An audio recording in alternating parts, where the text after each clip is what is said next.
years. I love this city and organization. I appreciate the privilege of now being allowed to explore my options. So we'll see where the Star lands. Meanwhile, the Browns have once again restructured quarterback Deshaun Watson's contract. A source speaking with Field Yates about that, clearing nearly $36 million in salary cap space that will make Cleveland cap compliant ahead of the new league year.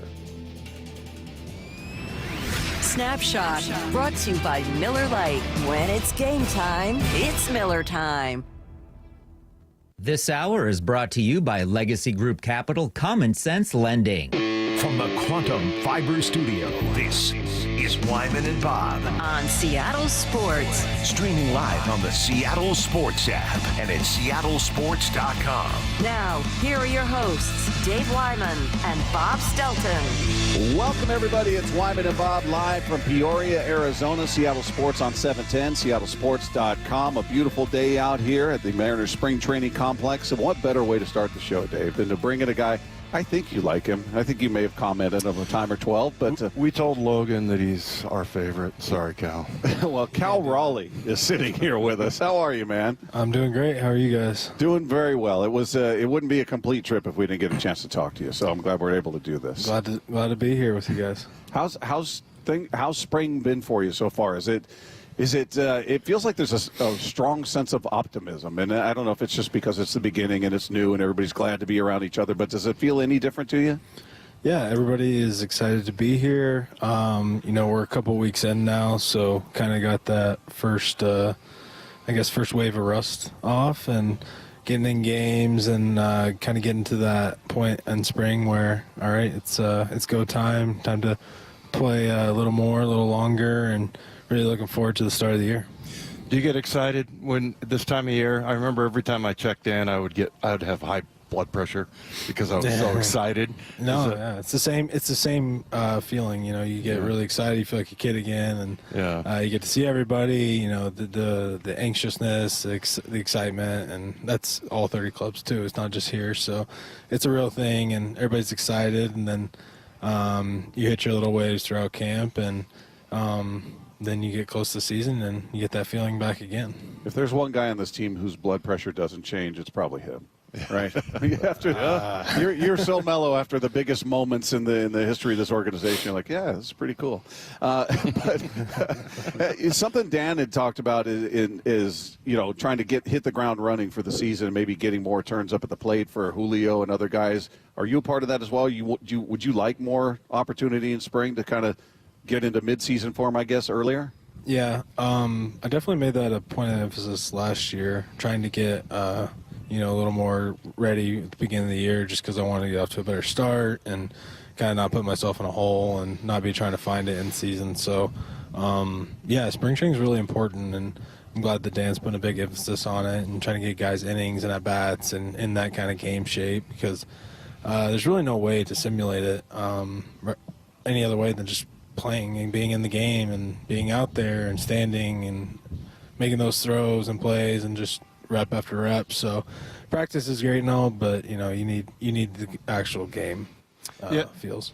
We heard a little bit about every game counts, and Dan Wilson will maybe explain that to us, because there's 162 games, but you don't want to go overboard trying to win a game, and use guys up or in the bullpen or whatever. But just that mentality, how Dan Wilson explained that to you guys.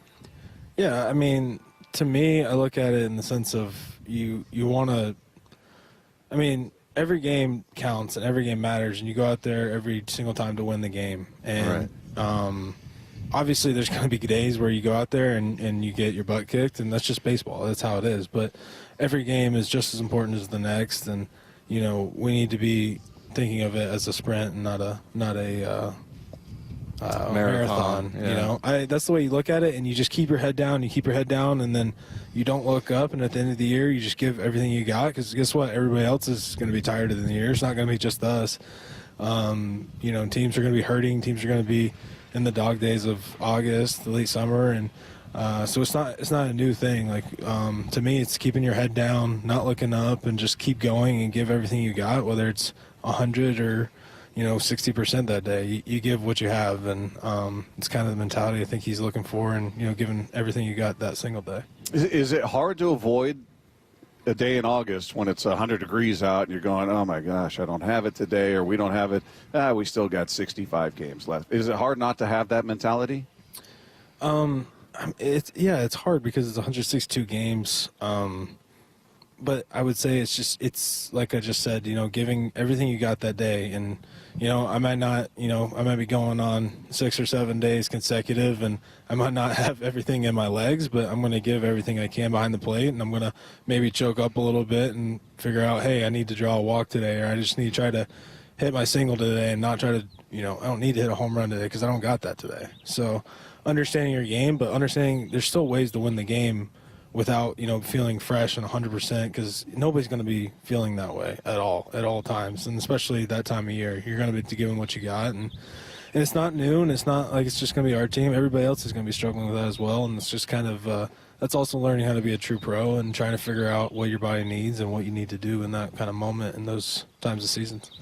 Hey, Cal, I could always tell, I felt like what franchises are investing in, like winning, like just by, the amount of money that they spend. And, we came walking in here today. It's totally different here, like as far as all the equipment. And we looked in that little lounge. We were actually hoping you could take us on a tour in there or something. But, yeah, I'll get you guys in there. yeah, but I mean, you've got the traject machine, and then, you got a little area where everybody can sit around and talk baseball and swing and things like that. It's different this year, isn't it? Yeah, they've done a great job here investing in the the bullpen, the batting cage, and everything that kind of the nooks and crannies there. So they did a really good job. It really looks good out here. They cleaned it up. It was much needed. So really credit Jack Mosselman. He's done a great job over the past few years of revamping the locker room, batting cages up in Seattle as well. Training room is getting done as we speak. Weight room has been done. He's really revamped it ever since I got called up, and really put some nice touches on it to make it feel modern, new, kind of more homey and something, guys like being in, and, obviously translated down here to Arizona as well. Do you feel like this is a better team than last year? Yeah, I mean, I feel like we were in a good spot as well. Have hit some lows, obviously, but I feel really confident with this team that we have here today, where we stand. And, I think guys are going to be very hungry, excited to kind of get out and, kind of go prove themselves again. Is that kind of a product of it was a down year offensively for the team. You missed the playoffs by one game. So is that the knowledge, like, man, if we bump it up just a tick, we're having a completely different conversation. This is a playoff team. Yeah, I think you can look at it two ways, team-wise and individual-wise. Guys definitely want to come back out and prove it that way. And, yeah, we understand we missed it by a game, but, at the end of the day, nobody cares whether it was one game or 20 games. You miss it, and there's no excuses. So we understand that, and we understand how close we've come, but we also understand we have to change a few things, and we have to win that one extra game. We have to do the little things right. I think Dan talks about that a lot. Doing the little things, they matter, especially over a long season. And, it could be one little thing that changes the course of our season and can really change the outlook and, how things are going to be perceived at the end of the year. Anything particular that you worked on in the off season, Cal?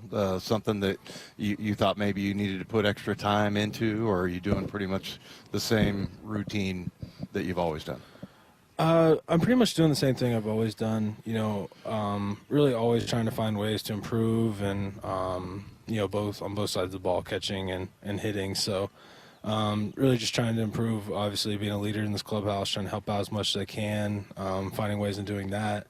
From the hitting side, you're always tweaking a little bit here and there off season. All right, maybe I could do this a little better. Maybe try to get into a better hitting position a little earlier. That way, timing's not going to be as much of an issue. So, really working on that right now, trying to get the timing there, and really trying to take that out of the equation. What's the postseason attention been like for you? You seem like you're so humble and mellow. You win the Gold Glove, you win the Platinum Glove. You're the Seattle Sports Star of the Year. There's a lot of focus on, hey, Cal's great. You're great. You're a great player. A lot of people talking to you about that. Is Is that uncomfortable for you to talk about that stuff? Is it? How do you receive all that? Yeah, I mean, I think it's nice. You know, it's obviously very blessed and humbled to receive those awards and all the kind of accolades and recognition. But, you know, at the same time, it's finding the right kind of middle ground and turning the page, understanding that was last year. And, you know, after a while, you know, you're like, all right, time to move on. Like, time to, you know, we got bigger fish to fry this year, and you got to come back and repeat it and do it again because, you know, once the first game starts, you're only as good as your last game or last at bat or whatever it is. So understanding that, and, you know, it's understanding that, you know, every single day rents due in a way. So I think when you put it into that perspective and understand that, you know, every single day I have to show up, I have a job to do, and, you know, I want to repeat what I did last year. I want to keep building on that. I want to keep continuing to get better, and I think that's kind of what drives me. So we always talk about these, you know, characters like Lefko. We talk about what if he got really fat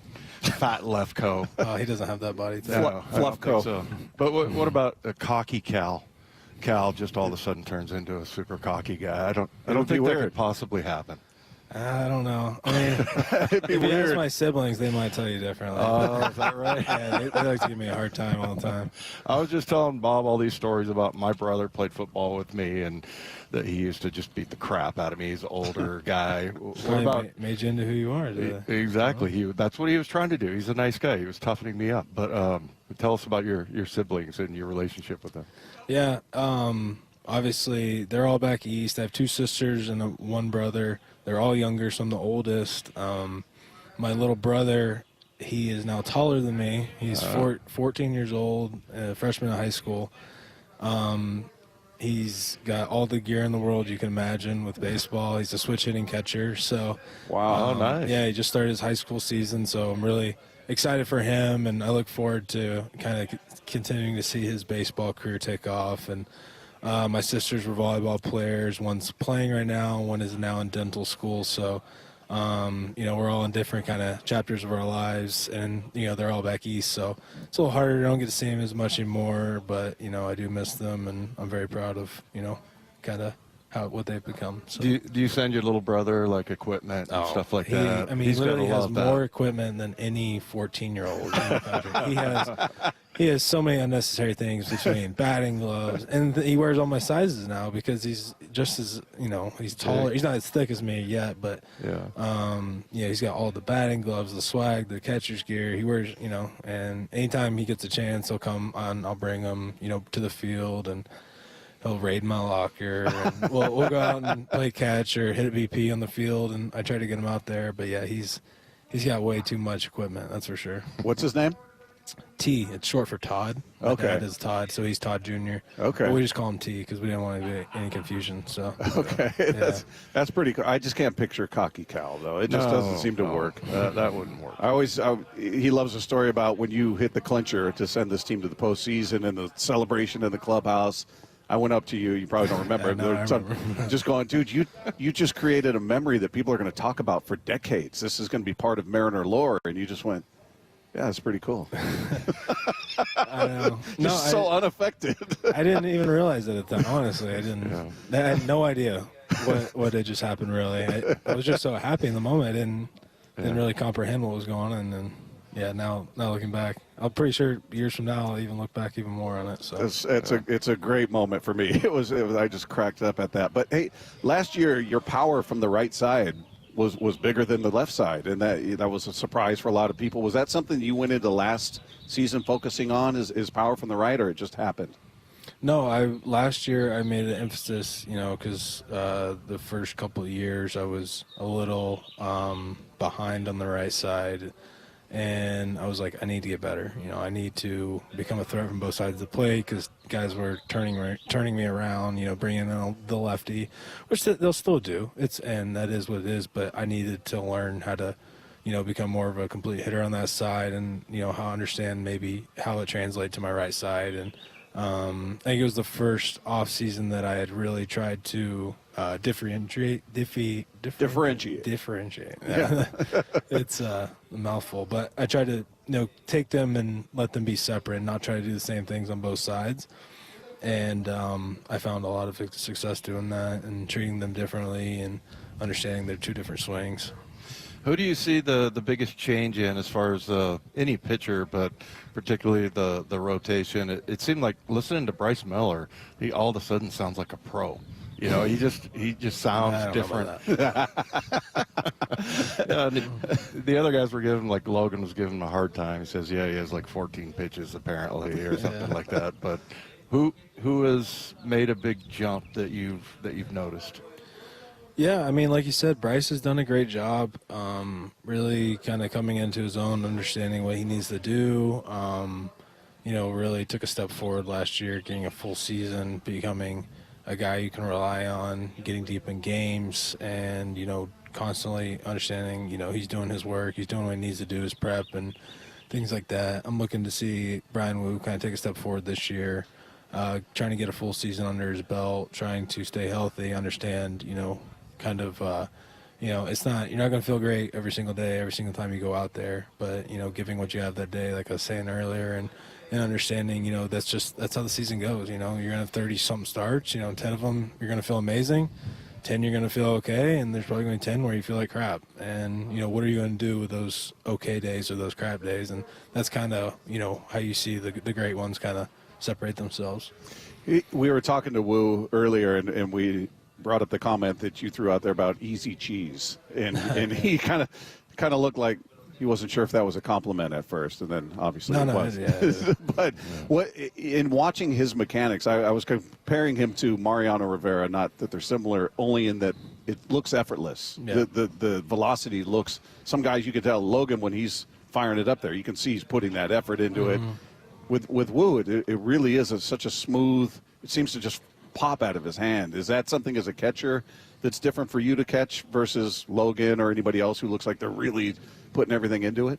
Yeah, and I think it's just the style of throwing too. You know, Logan and Bryce are a little more over the top and a little more north-south, where Brian, you know, he glides down the mound really well. He's good mechanics. You know, he is, you know, I think he was a position player early on in his career, for most of his career. So, you know, he moves really well. His body moves well the correct way. Good mechanics, and yeah, he just kind of glides down the mound, kind of creates a.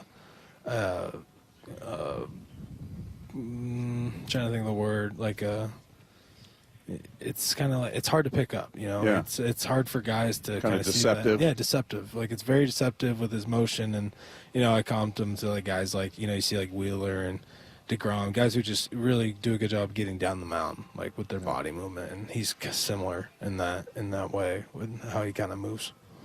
Cal, we talked to you earlier, so if we ask the same questions, I'm trying to remember. You traveled during the off season, and were you the one that said you hadn't left or you finally left the country? Yeah, first time. To Cabo. But tell us about when you traveled. Do you go visit your teammates or anything like that, or are you just going out and going places that you always wanted to go? Yeah, I mean, most of my travel revolves around family and stuff like that. So, went back east a few times this off season. Got to go to the Gold Glove event up in New York, Vermont. Saw family there. Had a nice little movie premiere about my uncle up there, so went and did that. Saw my little brother. He's playing basketball. You know, try to see the family during the holidays, and I did get to go on a little vacation this year in Mexico, though. It was kind of cool. What's the movie? It's called The Home of Raleigh. This is it's based on your uncle? It's based on my uncle, and yeah, so kind of short story. My uncle, who he set a bunch of records up in Vermont and became this like unbelievable pitcher. Got recruited to go play college in Florida, like UCF. Just things that don't really happen in a small place like Vermont. And he unfortunately passed away at 19 from cancer. And basically a story about how my dad and his brother, another one, they kind of learned from him and went on and carried the kind of the tradition of him. And he left a lasting impression on a lot of people. So he's impacted a lot of lives, and you know, it was a cool movie to see, and they did a cool documentary. The guy who actually did it lives in Seattle now, Okay. And he premiered it in Seattle as well, so I got to go see him there, and he interviewed me for it. And he was number 29, which is why I'm number 29 now. So it's kind of a cool little story. And That's awesome. yeah, it was really good. My family was very happy, and it's a cool memory. Yeah, we'll have to check that out. Is it going to be on Netflix, or do you know where it's going to? I think it's streaming. I can't remember what platform. Maybe Apple. Maybe I'll find out. Let you guys know. Let us know. We'll put it out there. I'm sure the Yeah, fans it'd be great. would love to Yeah, see they it. would love. They'd love it. So it's a cool little hometown kind of story. What's your favorite sports movie? Speaking of that, and There's a lot. do you ever look at baseball? Like some of the football movies, I think are so like Any Given Sunday was so bad. It just didn't represent Right. it. But do you have a Baseball or just sports movie in general? sports movie in general? I mean, Miracle's great. Yeah. I love Bull Durham. I think it's so good. I think it's accurate. It's the perfect It's kind brilliant. of like it's not like all the way, but it's not fully fake like in the way. So Yeah, I think it's a good gotcha. representation. It's kind of the goofiness of the minor leagues and how silly it can be, and it's just good baseball. You know, Love that movie. there's a lot of good. I love For the Love of the Game. Yeah. You The ever- Kevin Costner movies are great, honestly. Yeah, that's right. He fancies himself a baseball guy. Yeah. Ever see Slapshot? I don't think I've ever Hockey seen Slapshot. movie. It's from the 70s. You got to see Slapshot. 10 Cups, another good one, Kevin Costner. That's right. That's true. Yeah. Field of Dreams. Yeah, Field of Dreams is good. Yeah. Yeah, it's like you got to find the right. Baseball's hard because like you can tell. It's probably the same with football. Like you can tell right away guys who played or guys who didn't. Like that's a fake throw. It's like I don't. Yeah. Like that doesn't look anything like what a real action shot looks like. Exactly. Exactly. Yeah. Did you see the original Bad News Bears? So I have. Yeah, That's that one. that's classic. Yeah, that's a good one. The new one with Billy Bob Thornton was pretty good too. Did you like that one? You didn't like it? Not so much. I love the originals. Classic. Yeah, I mean usually the original's always better in every kind of sense. So usually. Well, Cal, it's a perfect way to start the day, man. Is talking to you, and we always appreciate you cutting out time for us. We love you. Thank you so much, man, and we wish you the best. Thank you guys. Thanks for having me on. There you go, Cal Raleigh. Your trip is complete now, Dave. He's the best. Just the best. He's so good. Yeah. Great guy, and always good to catch up with him. I like he just casually throws out, oh, yeah, there's this movie about my uncle out there. Yeah, that's cool. We'll have to check that out. Yeah, he wasn't – it sounded like he thinks it might have been Apple TV as the platform, but we'll find out from him for sure and then put the word out there. So it sounds like a very cool thing. As we continue coming up on the show outside of Cal Raleigh, we're hoping to catch up with Bryce Miller. We're going to hopefully catch up with Matt Brash. We've talked to a lot of these guys. It's a matter of just nailing down a time that works for them. So we'll see if those guys are going to join us. Of course, we've got the John Schneider show coming up at 4 p.m. today, which I know a lot of people are looking forward to. So stay tuned for that. Our buddy Paul Moyer is going to join us as well. So stay tuned. A lot coming your way. And the text line is there for you as well at 866-979-3776, powered by Mac and Jack's Brewing Company. Meanwhile, last night brought plenty of reasons for optimism about the two biggest stars on this Mariners roster, and we're going to get into that next as we continue live from the Peoria Spring Training Complex for your Seattle Mariners. It's Wyman and Bob. This is Seattle Sports on 710. Seattle Sports is in Arizona for spring training baseball. Our goal really is to come out of spring training and to play that consistent brand of baseball from beginning to end. Go behind the scenes with Wyman and Bob as the Seattle Mariners get ready for the 2025 season. All this week from 2 to 7. What a masterful performance by the big right-hander Logan Gilbert. And hear every pitch of spring training baseball on Seattle Sports. Streaming on the Seattle Sports app. Holy smokes. Meanwhile, at Xfinity. So, influencer life going well? Oh, yeah. I'm up to 32 followers. Oh, that's something. Yeah, posting my tap dancing videos is easier than ever because we engineered Xfinity Internet with 99.99% network reliability. Plus, Xfinity Mobile with Wi-Fi Power Boost gives you ultra-fast Wi-Fi at home and on the go. But wait, tap dancing? You don't tap dance. Hey, what I lack in skill, I make up with passion. Do more of what you love and love how fast you do it with Xfinity Internet and mobile. Through April 21st, get 300 megabit Xfinity Internet and one unlimited mobile line together for $25 a month for 1 year and save over $1,000 in your first year versus other major carriers. Plus, ask how to get iPhone 16e on us. Learn more at Xfinity.com. Requires paperless billing and autopay with stored bank account. Restrictions apply. Equipment tax and fees extra. After promo, regular rates apply. Actual speeds vary. Savings compared to Verizon 5G Internet plus one unlimited welcome line and AT&T Internet 300 plus one unlimited starter SL line. Xfinity Internet required. Actual savings vary. This is the story of the one. He's responsible for keeping a leading healthcare facility clean and safe. And he trusts Grainger's high-quality HVAC cleaning and safety products, combined with their world-class supply chain, to consistently deliver, ensuring he's covered inside and out, so he can focus on keeping his facility clean to help protect the health of everyone inside. Call 1-800-GRAINGER, click Grainger.com, or just stop by. Grainger, for the ones who get it done. T-Mobile home internet is all about speed, value. What you doing, Zach? First thing, there are so many benefits, you gotta talk fast. T-Mobile home internet ranks #1 in customer satisfaction for home wireless internet by J.D. Power. Wow, you are good. Try singing it. T-Mobile has price lock. They won't raise your rate on internet. Hulu and Paramount Plus on there. Get T-Mobile home internet all in for just $55 a month with auto pay and any postpaid voice line. Additional terms apply. For J.D. Power 2024 award information, visit jdpower.com/awards. With Progressive, renters can save on protection for the things that make your place yours, even things that don't make sense to everyone.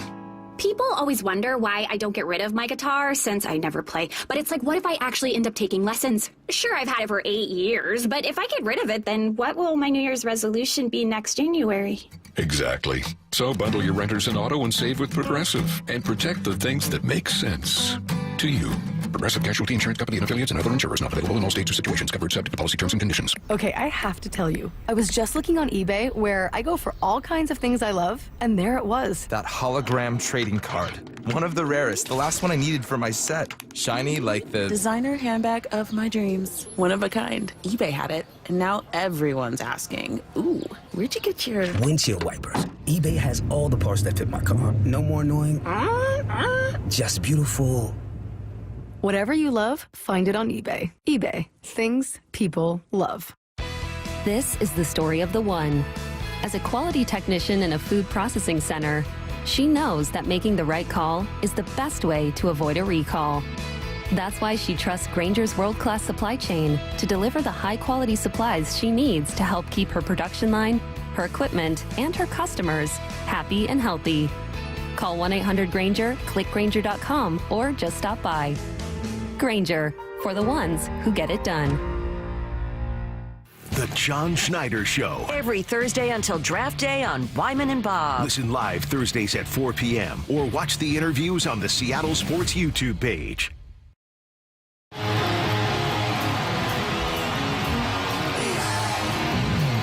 The Gene Simmons Band, live Tuesday, April 8th at Muckleshoot Event Center. He's the God of Thunder. He's going to rock and roll all night and bring you an unforgettable night of head-banging rock and roll. Get tickets now at muckleshootcasino.com. The Gene Simmons Band, only at Muckleshoot Casino Resort. No matter how old you get, you always remember that one great teacher. Hi, this is Rick Riz, inviting you to join WSECU in celebrating Teacher of the Week.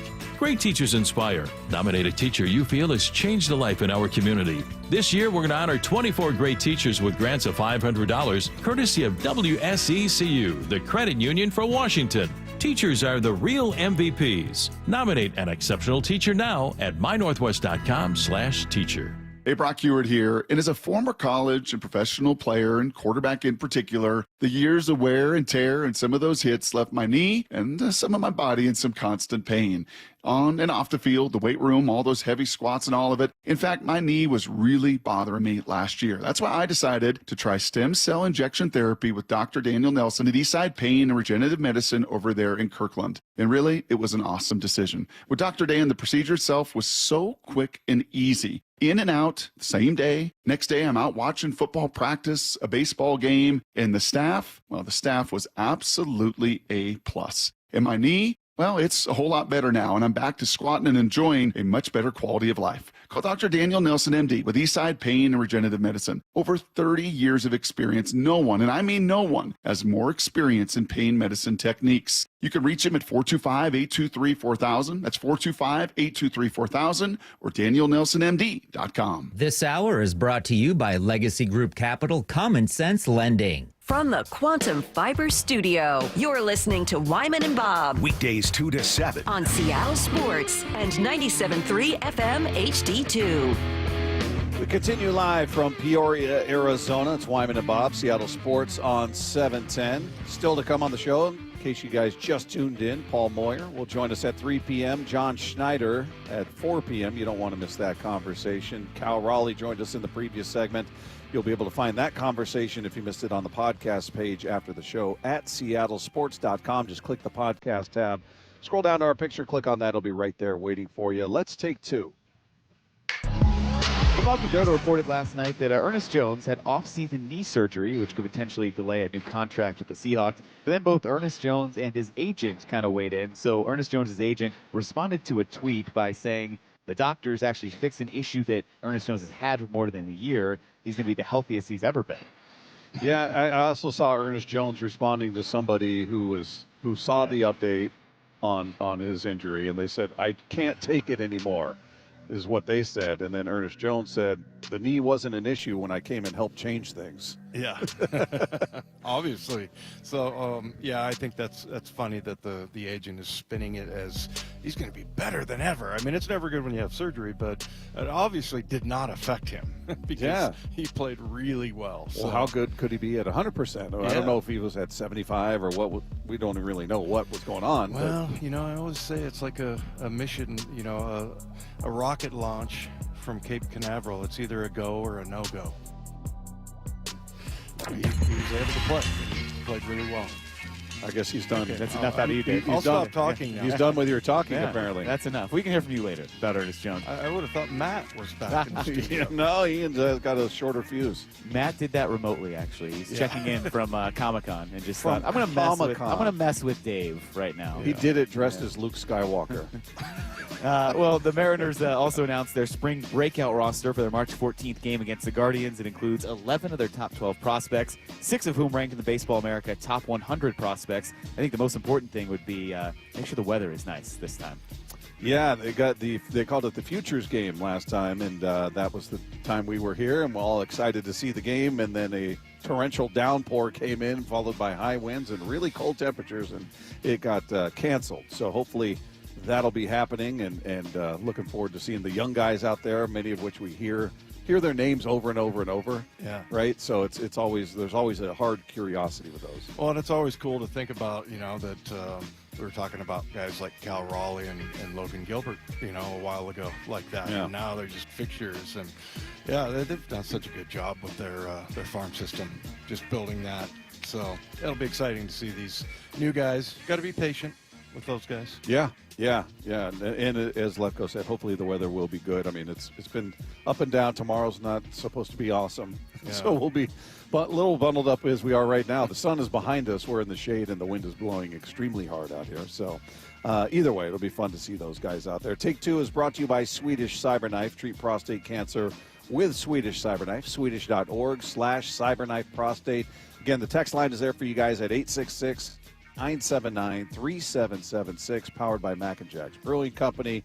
Do you get the sense, I should say, that optimism could be seeping into the Mariner fan base, or do you think it's just a product of us being out here? We're feeling that. Well, our listeners and our texters, they just wait to hear what we think. Is that what it is? We tell them how to think, basically. We give them their opinion? No, I mean, look, I get it. I mean, if somebody said, oh, you guys are all excited, you're drinking the Kool-Aid. Well, yeah, we're down here, and it's cool to hear from guys. And, you asked Dan this, you asked Cal this, is this a better team? That's all anybody wants to know. Yeah. Right? And so, yeah, I mean, I do think it's a better team. I think, but, it was kind of dark there for a while with the lack of, free agent moves. And I think a lot of people were just, we're pissed about that. And I don't know, it's hard to not be optimistic. Yeah, I mean, look, to me, drinking the Kool-Aid would be, hey, guys, this team's going to be a World Series contender. You watch and see. They're perfectly fine. No, we've expressed more than our share of doubts about what it may be, what it may look like. And I'm hoping for the best. There is a sense of optimism around here, and it's hard not to to sense that and feel that when you're walking around talking to these guys and just watching them out here. And look, spring training, it's the beginning. Everybody's optimistic. You talked about the 2-14 team. You thought you were a Super Bowl team, so you should be that way. You should feel that way. But it is when you step back for a moment and go, all right, you missed it by a game. And it was a horrible offensive year. And you've heard as much from Justin Hollander. You've heard how bad they were up until, the final 34 games. It's a one game swing is the difference between getting to the postseason and not, with a horrible offense. So if they can just be marginally better, I don't think it's a crazy expectation. So we'll see. I have no idea if they're going to make the playoffs or not. But I like their optimism. I'm hopeful. I'm certainly going to allow for it. I'm going to wait and see before I go, oh, this team stinks. They're no good. I do have a lot of questions about the infield. I'll say that. A lot of questions about the infield. Yeah. So curious what that defense, that's the element we haven't even really talked about, is it's all about the offense. And is this guy going to hit? This guy doesn't hit. This guy's got no pop. What have you? What's the defense going to look like? I don't know what Polanco's going to look like at third base. I don't know if Dylan Moore sounds like he'll be at least starting the year as your everyday second baseman, which will put a smile on your face. And then first base is going to be a platoon situation. So it really is kind of a hodgepodge infield, which defensively, I have no idea what to expect. Yeah, I mean, there's question marks at every single position in the infield. And really – in right field as well, we don't know what we're going to get from Robles. Are you going to have a very more consistent year from Julio? But yeah, I mean, are they going to be booting the ball around right and left? I mean, I don't. Not in the outfield. Maybe a Rosarito. Yeah, but I mean, like as far as the infield goes, I mean, how bad can it be? But. Don't ask that question, Dave. Lots of questions. Don't ask that question. How bad can it be? Well, it could get bad. You know what? I mean, we kind of talked about that, and I think I talked to C-Raj and Stacy today about how, we talked about with the Seahawks, if they could just be middle of the road defense, they'll be fine. They'll be better, and that happened. Yeah. And they won 10 games, didn't make the playoffs, but. I just feel like if the offense just gets to middle of the road, that will make up for if you have a lot of mistakes on defense. But just if you were top 15 in a lot of those stats that we, looked at all year, including strikeouts, slugging, OPS. If they were top 15, they would have run away with the division. Yeah. Yeah, that wouldn't even have been close if they were top 15 in all those categories. Right. So, yeah, if they could just be look, if they were 20th in all those rankings, they'd be a playoff team. I mean, it's not going to take a massive step forward for them to be into the postseason, and that's always assuming the health of that rotation and their production. Meanwhile, Matt Brash is going to join us, a guy who this team is desperately counting on and was a huge missing piece last year. He is going to join us next as we continue live from Peoria, Arizona. It's Wyman and Bob. This is Seattle Sports on 710.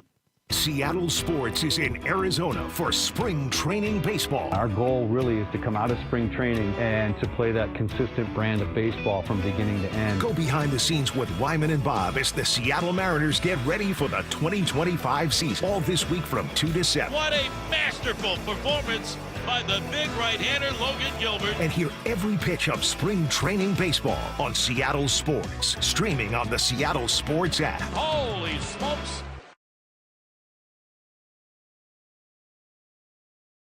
And options, alternatives. Some saying, well, you guys are just satisfied with mediocrity. Some saying, get rid of him, take that 45, put it all into the O-line, and in 2 to 4 years, you're going to be ready to go. What to a quarterback? I don't know. Somebody that you draft somebody in the third round, like Russell Wilson? Well, maybe somebody you draft in the next year's draft when it's going to be maybe a better quarterback draft. I don't know. This feels like the wrong year to be looking. It doesn't mean one of these guys won't become superstars. We'll see. Streaming live on the Seattle Sports app. I was having trouble getting up and down my stairs at home. I thought, well, this isn't going to work because how am I going to go to Utah and do some hiking? When Judy came to Sound Pain Solutions, her knee pain was preventing her from enjoying an active lifestyle. She was diagnosed with osteoarthritis. She tried numerous treatments and was told she should have surgery. I'm Dr. Mark Shelley, a chiropractic neurologist at Sound Pain Solutions. We were able to get Judy back to hiking with our comprehensive non-surgical and drug-free treatment. I think that the Trigenics that they do along with the adjustment, the pressure wave, and the PRP are the best options for joint pain. And I would really recommend it to anybody who is suffering from joint pain and would like to avoid surgery. Schedule a free consultation to learn if you qualify for our safe, drug-free, non-surgical treatment by calling Sound Pain Solutions or visiting soundpainsolutions.com. Imagine finding your dream home and moving in right away. No waiting to sell your old place first. Sounds perfect, right? That's exactly what Orchard's Move First, Sell Later program lets you do. Buy your new home now and sell the old one later. Here's how it works. Orchard gives you cash so you can buy and move into your new home first on your timeline. No waiting, no showings, no double moves. Then the Orchard experts take it from there. They handle repairs on your old home and make price-boosting upgrades with no cost until close. Once they're done, a local Orchard agent lists and sells your home for top dollar. Orchard's Move First program gives you the freedom to buy and move into your new home first and sell your old home later. Buy before you sell and get top dollar for your home with Orchard. Ready to find out how much your home is worth? Visit Orchard.com to get your free home valuation. That's Orchard.com. At Fisher Investments, we may seem like other money managers, but we're different. Are you really that different than the rest of us? We are. As a fiduciary, we always focus on what's best for our clients. What services do you offer besides investing? We have a team of specialists in financial planning, estate planning, and more. Your clients rely on you for all that? Yes, we ensure clients receive unparalleled service at every step of the relationship. Okay, but you still sell commission-based products, right? No, because we believe that's a conflict of interest. We prioritize service over sales goals. So, then how do your fees work? We have a simple and transparent fee that's a percentage of our clients' portfolios. So we do better when our clients do better. Wow, we're more different than I thought. At Fisher Investments, we're clearly different. Learn more at fisherinvestments.com. Investing in securities involves the risk of loss. Celebrate the best of the best in Washington sports with the 90th annual Sports Star of the Year Award Show on King 5. Legendary athletes and today's stars come together for one spectacular night of sports accolades. Hosted by Steve Rabel and Jordan Babineau, featuring Kenny Mayne, Cal Raleigh, Fred Couples, Jessica Campbell, Gary Payton, and Marshawn Lynch. The 90th annual Sports Star of the Year Award Show presented by Microsoft. Saturday, March 8th at 7 on King 5. Visit seattlesports.org for more.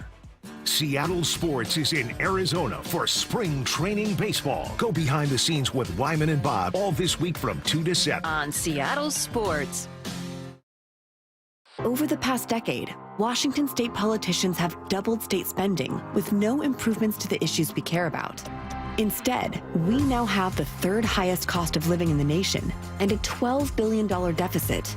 It's time to tell legislators we need better results, not bigger taxes. Act now at affordablewashington.org. Paid for by people for an affordable Washington and Olympia, Washington. Top 5 donors are Washington Alliance for Competitive Economy, Microsoft, Madrona, T-Mobile, and Alaska Air. Luxury awaits at Snoqualmie Casino and Hotel, where comfort meets elegance. It's Mike Salk here, and this summer you can experience breathtaking Cascade views, world-class dining, and of course the best entertainment. Elevate your next getaway by combining effortless style with the utmost in relaxation. The hotel opens this summer with deluxe king and 2 queen rooms, premiums, grand suites, signature suites, and the breathtaking views of the Cascades and the Snoqualmie Valley. For more details, go to snocasino.com. Seattle's closest is now Snoqualmie Casino and Hotel.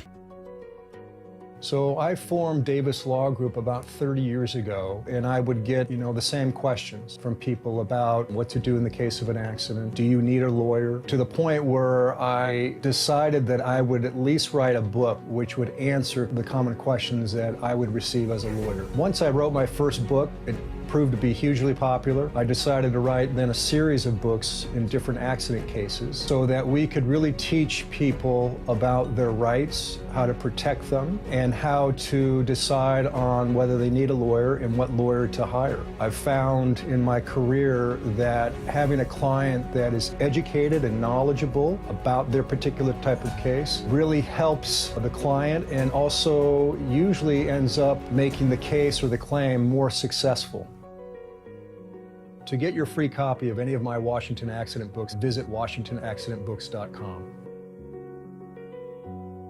Wyman and Bob. Weekdays 2 to 7. On Seattle Sports and 97.3 FM HD2. We continue live from Peoria, Arizona. It's Wyman and Bob, Seattle Sports on 710. And sitting in front of us, a man who was absolutely crucial to the success of this Mariners team. And boy, we missed him last year, didn't we? Yeah, we did. Matt Brash is with us. How are you, man? I'm doing good, guys. Thanks for having me on. I think I can speak for every Mariner fan by saying we really missed you last year, man. We really missed you. Yeah, and I miss being out there with the team and pitching in front of the fans and all that. But we're looking good this year, and I'm excited to get back out there. Well, we talked. Sorry, Dave. We were talking just quickly before we came back on the air, and you talked about watching some of these games from home and just knowing, and not a knock on anybody that was in there. The bullpen did, as well as could be expected with all the injury. You weren't the only one, but just knowing, man, I feel like I could have helped. I could have made a difference here. Yeah, I mean, I'm a competitor out there when I throw, and it's kind of my first major injury I've ever had. I've never really been on the sidelines watching, and it was tough watching some of those games, especially when I know I can help. And we had a lot of guys step up in spots they've never thrown before, and they did a great job. But I mean, I want to be out there. I want to be helping the team, and I feel like I could, and I know I will this year. Yeah, tell us how hard that is. I mean, who did you rely on? Because that's emotionally and psychologically. I mean, physically, it's like, okay, I'm going to get to work, but the other part, just being away from the team, it sucks, right? I mean, how did you deal with that? Yeah, I mean, it was a learning curve for me. I've never spent my summer in Arizona before, so that was a different beast in its own, just with how hot it is here. And spent a lot of time indoors. Yeah, it's just hot and dry, and it gets on you a little bit, but. I got lucky. My rehab wasn't too long. I just got the internal brace on it, so I didn't have to do the full TJ surgery. So I got moving pretty fast after. It was about like a month in the brace, and then I got it off, and I got to lift and do all that. So it wasn't as bad as some guys have to go through 6 weeks. Mm-hmm. But, I mean, as I got moving all that, you kind of just get through it and take it day by day. And then as the summer went on, I actually got to go visit Seattle for a week, and that was awesome, seeing the guys and being back at the park and watching the games. And then I spent another month in Arizona, and I went back out there near the end of the season. So once I got throwing and moving around and seeing the guys, it was I was just excited to be back, but it wasn't the end of the world. Like, things happen and nothing I can do about it. But those first couple of weeks or even months are definitely a learning process for sure. I was watching some video that Ryan Divish posted of you throwing. He was behind the net there, and I'm looking at it going, wow, the velocity and movement seemed to be there. I don't know how you feel, but how long did it take to get to where you trusted? Dave's always talked about his time in the NFL and coming back from injury, that the battle's more about up in the head as opposed to, rehab, you're fine, but trusting I can uncork it the way I did before. How long did it take, or are you still working on that? I mean, I'm getting very close. I'm still not full effort, but my bullpens right now are kind of low 90s, and I don't think I'm going to have any problem getting my velo back or anything like that. And I feel like I did a lot of throwing program and catch play at high intensities at like 120 feet or 90 feet, and it's like 40 throws, 30 throws at high effort. So you kind of forced to just trust it, because you got to hit. I don't want to fall behind on my catch play or whatever. You're supposed to build up the strength in your elbow, and I feel like that helped a lot, kind of just going through the motions and getting my feel back. And then once you get on the mound, it's kind of just riding a bike. Like, I wasn't hesitating on the mound or changed the way I throw. I've never really thought about mechanics before. So once I got back on there, it felt great, and everything kind of syncs up, and it's been coming out really nice there. I'm looking forward to these next couple of weeks, kind of ramping it up and hitting some higher velos, throwing my off speed a little harder, and really seeing that like bite I got on my pitches. But yeah, it's going good, and I got no hesitations right now at all. That's great. And, I always thought that those kinds of experiences made me stronger, and I reached levels that I didn't think that I could. Yeah. Did you kind of find that out about yourself a little bit? Yeah, I mean, you dig deep when you're, like I said, stuck here in AZ and kind of living on your own, and your teammates that you've kind of gone through the minors with in the big leagues, and they're out playing and you want to be there with them. So you learn a lot about yourself, and you kind of learn who's there for you and people you can reach out to. And I really just leaned on family and close friends. And I mean, communicating with them as much as possible, and then Yeah, I mean, I've learned some life lessons, and I feel like once I get back out there, I'm not going to take anything for granted. Not that I did, but, I mean, it's going to be like when I'm out there, I'm going to just enjoy the moment and maybe not be as hard on myself as I have been in the past, and because I know that can get taken away pretty fast. So I think that was one of the major things that I'm looking forward to do, is just taking it day by day, and it's the coolest job in the world. I'm just going to enjoy it. Yeah. I think Jerry said the timeline they're hoping by the end of April, I think is what he said. Is that still, are you still on schedule for that? Are you hoping for earlier, or does that sound about right to you? Yeah, that sounds right where we are. I haven't had any setbacks or everything, and my rehab's been going good. I think it just kind of depends on how I'm feeling when I go to Tacoma and do my rehab assignments. It's whether that's 6 appearances or 8 or whatever. I kind of need to get back to where I know I'm going to be able to contribute to this team and be like the pitcher I know I can be. I'm not going to come back early if I'm not there, that I know I can help the team. So I think it depends on that, but I'm really hoping for April, and that's what I want to do, and I think that's what the team wants too. Who was the guy from the Guardians that you corkscrewed into the ground? Who was that again? Do you remember that? That pitch that you had that he was just entirely... Schneider, yeah. I see by the look on yeah, your face. I know. He knows who you're talking about. I know who it is, yeah. He doesn't want to say it. He doesn't want to say it. Oh, he's a great J-Ram, a great hitter. Ramirez. Ramirez. Yeah. See, those are the moments I miss, man. Like, Yeah. just competing on the mound and doing my thing, and that's just what I'm looking forward to the most. Are you doing, like, as far as your workouts go, more for, like, health? Like, you know, being... I mean, I feel like when you're younger, you're like, oh, I'm going to throw this pitch and I'm going to throw that pitch. But how many of, like, the exercises and things that you're doing now are to kind of preserve your elbow and your shoulder? Yeah, I mean, it's a completely different routine than I've done in the past. It's definitely more arm care focused and strengthening my shoulder and obviously my elbow ligaments and all that. But I feel like a lot of the work I did last summer and in this off season was to build up the strength, and now I'm more focused on my throwing program, and it's less time working out in the weight room, let's say, and it's more time out here, like doing athletic throwing, working on my pitches, kind of getting back into the baseball aspect of it. But yeah, definitely that was the focus last summer. I had to get stronger and get this elbow ready to withstand a full season and all that. So I feel like that's kind of, I focused a lot on that, and now I'm like in game mode, like I'm getting ready for the season. So you didn't alter your mechanics at all? You don't look at the injury as a result of, oh, I need to correct something. I've been doing this the wrong way. Same mechanics. There was no adjustments at all? Yeah, I mean, I looked at it, or I thought about it, if I should change my pitches or change the way I throw, because I throw hard sliders, and I throw hard in general, and that puts a lot of stress on your elbow. But that's who I am as a pitcher, and that's who I want to be. I'm never going to go out there and be cruising at 95% and flipping in sliders. Like, I'm there to throw my best stuff and help this team. And the mechanic side of it, I've been like, I've never changed my mechanics. I've never had a pitching coach change my mechanics. I've kind of just done what's natural to me, and I like that I don't think about it when I'm on the mound. I can just go and focus on what I need to do. So, yeah, I haven't changed anything. I'm gonna be the same guy I was before, and yeah, I'm gonna go there and compete and throw my best stuff. We always think of it as the biggest characters on the team are in the bullpen. Yeah. Who was somebody that you missed the most? Oh, I mean, I missed all those guys. I feel like that bullpen was pretty similar to what it was in 23.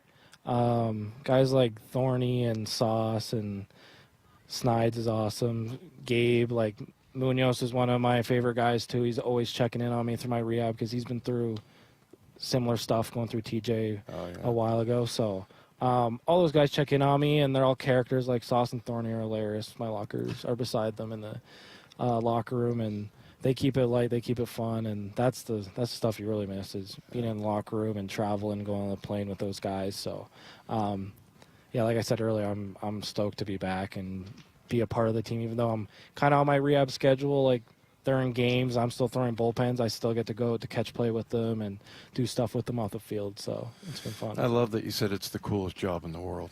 Yeah.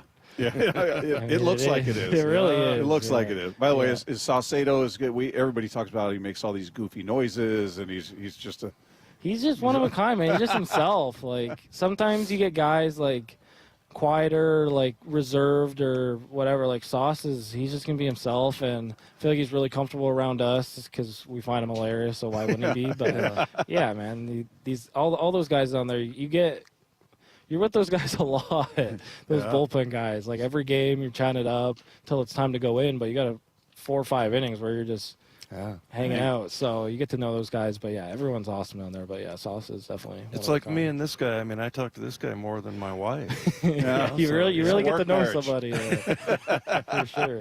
Hey man, it's good to talk to you. Glad everything's on schedule, and I know the fans again cannot wait to see you out there. And hopefully this is going to be a big season for you and everybody else. Thanks so much for taking the time. Thanks guys. Thanks for having me. There you go. There's Matt Brash. Everybody, great to talk to him, and cannot wait to see him back out there. It's been a busy week for the Seahawks, Dave. I'm still. Why? See what happens? This is the relationship. He just turned his mic. He's off. done talking. He's done hearing me talk. That's what it is. We're going to talk to Paul Moyer. He's going to join us next as we continue live from Peoria, Arizona. This is Seattle Sports on 710. Blue 88 on Brock and Salk. Brock, what is your bold prediction for the Seahawks this year? Every day at 7:45. I was looking at the numbers defensively when it was all said and done. Finished in the top 15 in your major categories. I think year 2 with more time on task. Year 2 with a couple additional pieces. Year 2 with everybody basically coming back defensively and hopefully adding a difference maker third corner. This could be a top 5 defense in the league. Blue 88 answering 3 football questions as only Brock Heward can.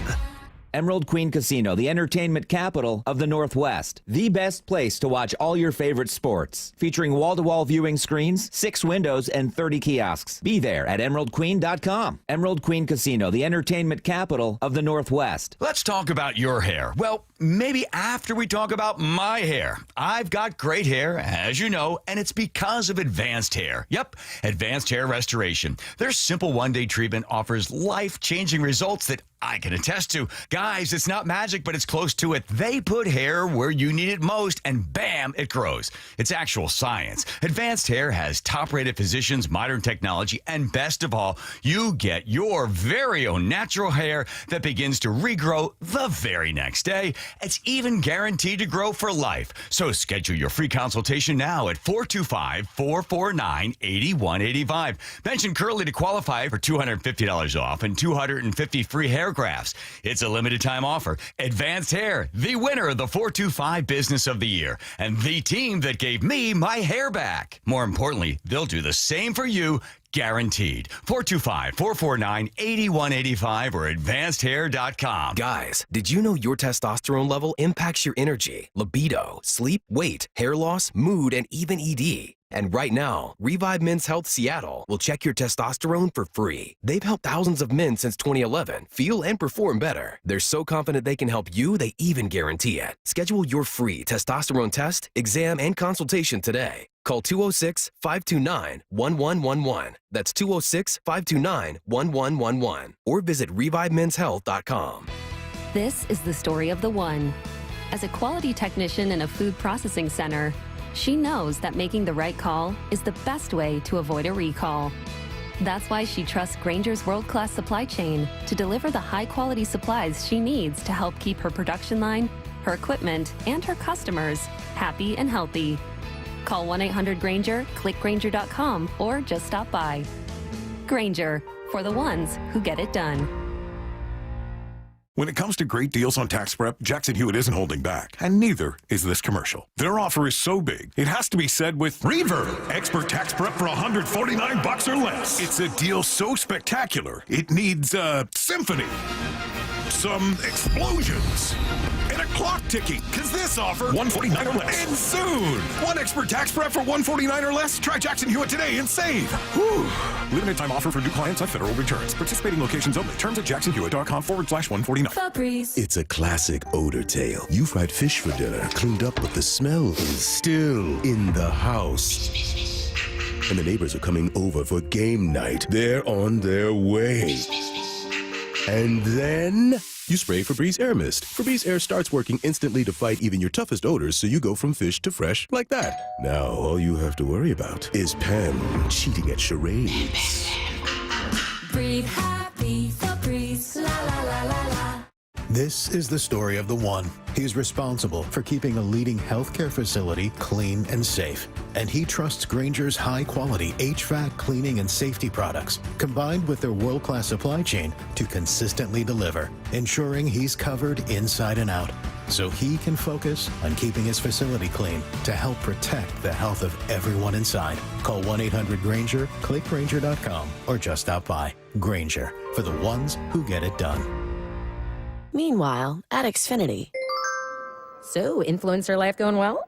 Oh, yeah. I'm up to 32 followers. Oh, that's something. Yeah, posting my tap dancing videos is easier than ever because we engineered Xfinity Internet with 99.99% network reliability. Plus, Xfinity Mobile with Wi-Fi Power Boost gives you ultra-fast Wi-Fi at home and on the go. But wait, tap dancing? You don't tap dance. Hey, what I lack in skill, I make up with passion. Do more of what you love and love how fast you do it with Xfinity Internet and mobile. Through April 21st, get 300 megabit Xfinity Internet and one unlimited mobile line together for $25 a month for 1 year and save over $1,000 in your first year versus other major carriers. Plus, ask how to get iPhone 16e on us. Learn more at Xfinity.com.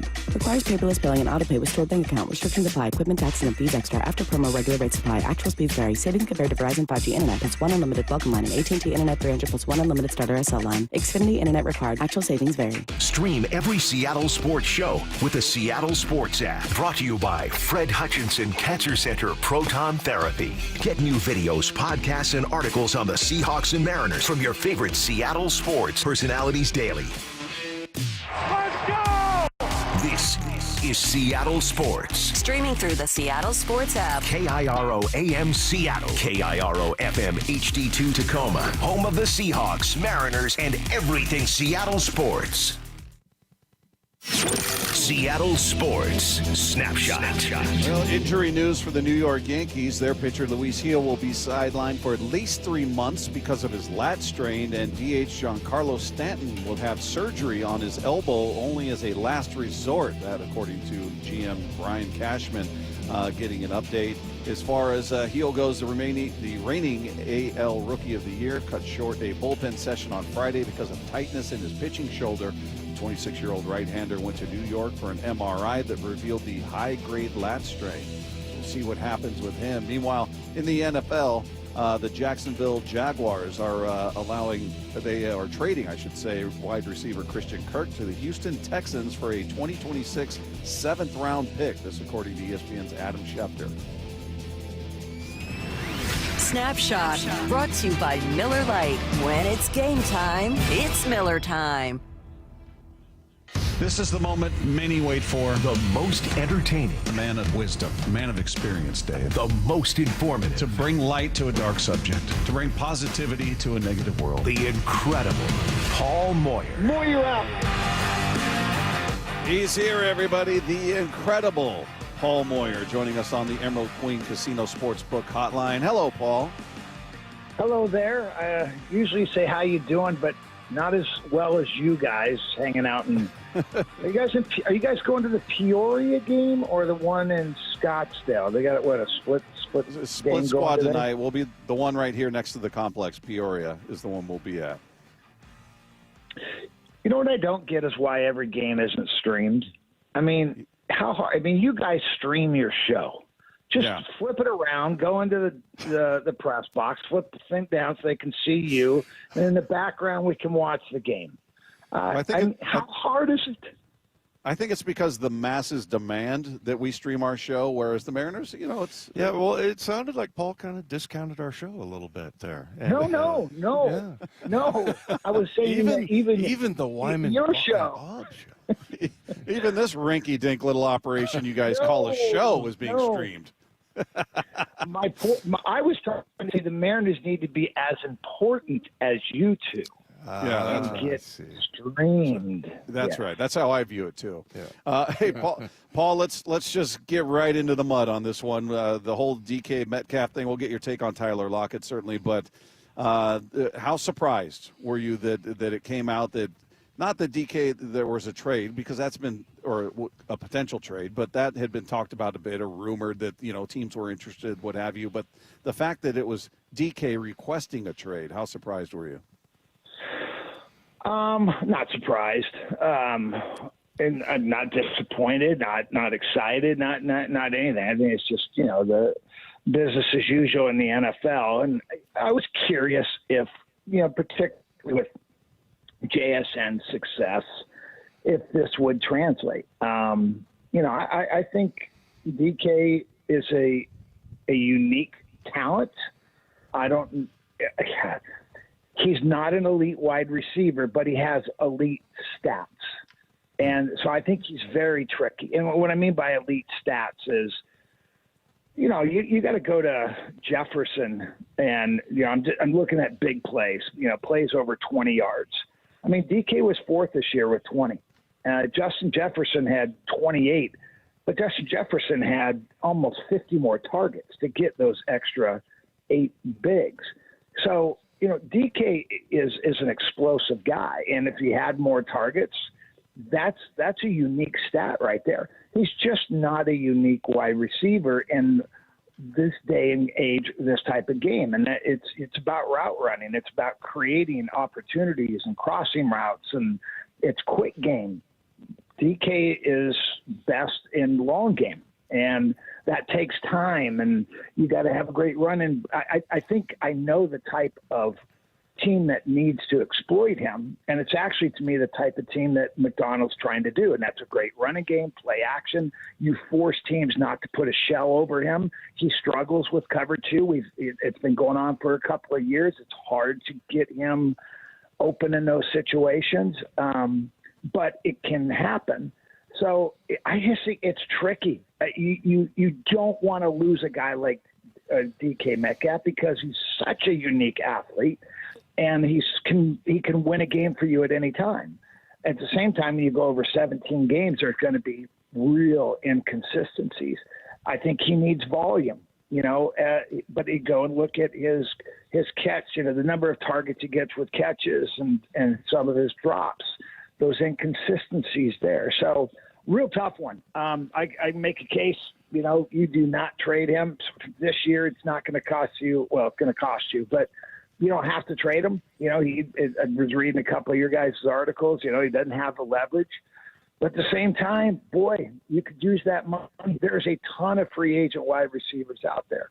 Could you get a guy like that? JSN is your number one. You get a really solid number 2 and 3 for that type of money. This is where the GM and Jon Schneider gets paid the big bucks, because these are not easy decisions. Well, and Paul, how much do you think it might be that, you mentioned the targets, and, we had a stat the other day after his injury. He was only targeted, was it 8 games, Bob? 41. 8 games, yeah. I didn't turn your mic off, by I the way. did. But 8 games, only 41 targets. And, maybe he looks at the coaching staff they're bringing in and the kind of offense they run. They want to maybe emphasize the run a little bit. Do you think? And we've never heard him ever complain about targets, but do you think that is a possibility that why he's asking for a trade? Well, I'm not sure why he's asking for a trade. It's odd timing. The only thing I can think of, there are so many rumors that the Seahawks were looking to trade him. None of those are substantiated. Most of them are debunked. And, with Jon Schneider's ultra secret. He's never going to talk about that. And on top of that, he's always going to listen and explore. That's just part of the game. So did he get hurt by those rumors? Yeah, maybe. He can be sensitive at times.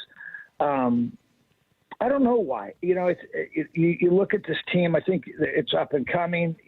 We're really positioned well with this team. We've created a lot of cap space, and there's going to be a lot more open to it as well. Not that matters, because everybody is creating cap space. And that will get eaten up immediately with just a couple of big signings. But I'm not sure. I think, if anything, it could be just JSN in some of their conversations. He's going to be the guy most featured. But you need 2 guys. You're going to lose Tyler, so you're going to get some of that. He only played 15 games last year. So you add 2 more of those. That's another 12 targets or so and number of catches. That puts him up at 120 targets for the year. So I don't know. I think the Seahawks obviously value him. You hear what Coach McDonald talks about, that they want to find ways to really get him more isolated. And I think there was frustration last year that didn't happen. So, but I'm not surprised. I mean, it's just DK thinks of himself as a top 10 talent, and to be paid maybe in the top 5 wide receivers, maybe the top receiver. That's what he believes. The data doesn't back that up. So, there's going to be, some jostling going there. I think you could maybe get a second and a fifth, because teams are going to look at him and say, I can make something of that. I can make him the number 1 receiver in the league. So I think what we could get for him are going to be all over the board. But I know one thing, $30 million a year for a wide receiver. Wow. I mean, you better be really consistent and scoring a lot of touchdowns. Let's say they do pull off a trade and he's not here next year, and we know Tyler's not here. And again, we'll get to your feelings on Tyler, but what do the Seahawks do? Do you look at them going after a veteran wide receiver that may be available? Do you look at them drafting as well? It's going to be, listen, I know everybody loves Bobo and they love to say his name and everything. I don't have the belief that he's a guy that's going to be, anything more than what he's been at this point. Maybe I'm wrong, and I would certainly love to be proven wrong on that, but I just don't feel like they have the answer on their roster, I guess is my point. So what is your opinion of how they handle it with the departure of DK hypothetically, and then obviously Tyler has been released? Well, I look at the Rams and the type of offense they are, and even the 49ers. The 49ers are not a team that and the Rams and, very good passing games that don't have these DK Metcalfs. They build it on crossing routes and play action and being innovative in the passing game. You go look at Kansas City, they didn't have a great wide receiver. You go look at Buffalo, they don't have a great dynamic wide receiver. They have good wide receivers. Outside of guys like, Justin Jefferson and a few people, you can get away with it with 3 really good wide receivers rather than just one dominant guy. Look, there's guys like Cooper Kupp. Do I know if Cooper would be available to the Seahawks, and does he still have that 1A or even a number 2 wide receiver capability? I have my doubts a little bit. But, there is Devontae Adams. He's older. He's slowed down. Stephon Diggs is out there. Keenan Allen, Mari Cooper, Chris Godwin. I mean, there are so many DeAndre Hopkins. If you want a veteran guy who are good route runners, they're out there. So I think you can get it done. I mean, it's really what are we going to try and be next year? And I think DK could be pretty valuable in the offense that Coach McDonald wants to have. At the same time, is he worth 2 wide receivers, or is he worth, I can go get 2 guards right now and go get a free agent, veteran wide receiver to fill in there? These are all great questions. You got Coach John Schneider on at 4. Coming up.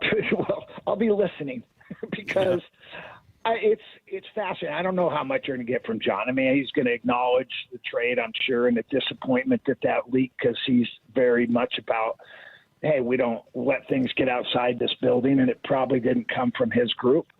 And there'll be some disappointment to that. But, this is going to be a really interesting and exciting offseason that really all of a sudden moved quickly in just a few days. I personally, if I'm a betting man, which I'm not, I got a feeling DK stays here. They don't have to trade him. They don't have to re-sign him. That's what I think's going to happen, because I don't think they're going to get the value that they want from a guy like DK. Because look, man, DK he's a good wide receiver. There's no question about it. What are they going to do with that money? How quickly do they want to extend or re-sign? Do all those things? It's going to be fascinating over the next month here. Yeah, and we had a little quiz where I was reading off, second and third rounders, if that's, what all you're able to get for DK. And, Bob and I are like, nope, I'm not taking him. That, you're always shocked that, a guy like that who's so accomplished in the league doesn't really get more than, say, like a second or a third. But, Paul, you said you don't think it's going to happen. I tend to believe that as well. And I think everybody gets the wrong idea of what it's going to look like. Okay, so what's it going to look like? He asked for a trade, and now he's back on the team. I mean, do people think he's going to tank it, or do they think he's not going to play as hard? I mean, he's going to play his tail off, right? I mean, he wants a new deal. Yeah, so what I think that's the biggest problem probably is, what does that look like if DK is on the team next year and, doesn't get the trade? Well, I think not getting the trade is fine. Having him on the team next year and he doesn't get his deal, that could be problematic. And that's where they're going to have to find out. Look, why did this get leaked? Look, he's trying to get a new contract, right? Tyler's no longer there. The salary cap just went up. The Seahawks just created salary cap space. We're trying to get Ernest Jones re-signed. Maybe bring back Jaron Reed. I mean, there's a lot going on here. We got to find some guards. He's probably saying, hey, I need to slide in here and get a piece of that pie as well. So, look, to me, they're just business negotiations, and, agents leak things for a reason. DK Metcalf, if he's on this team, will play.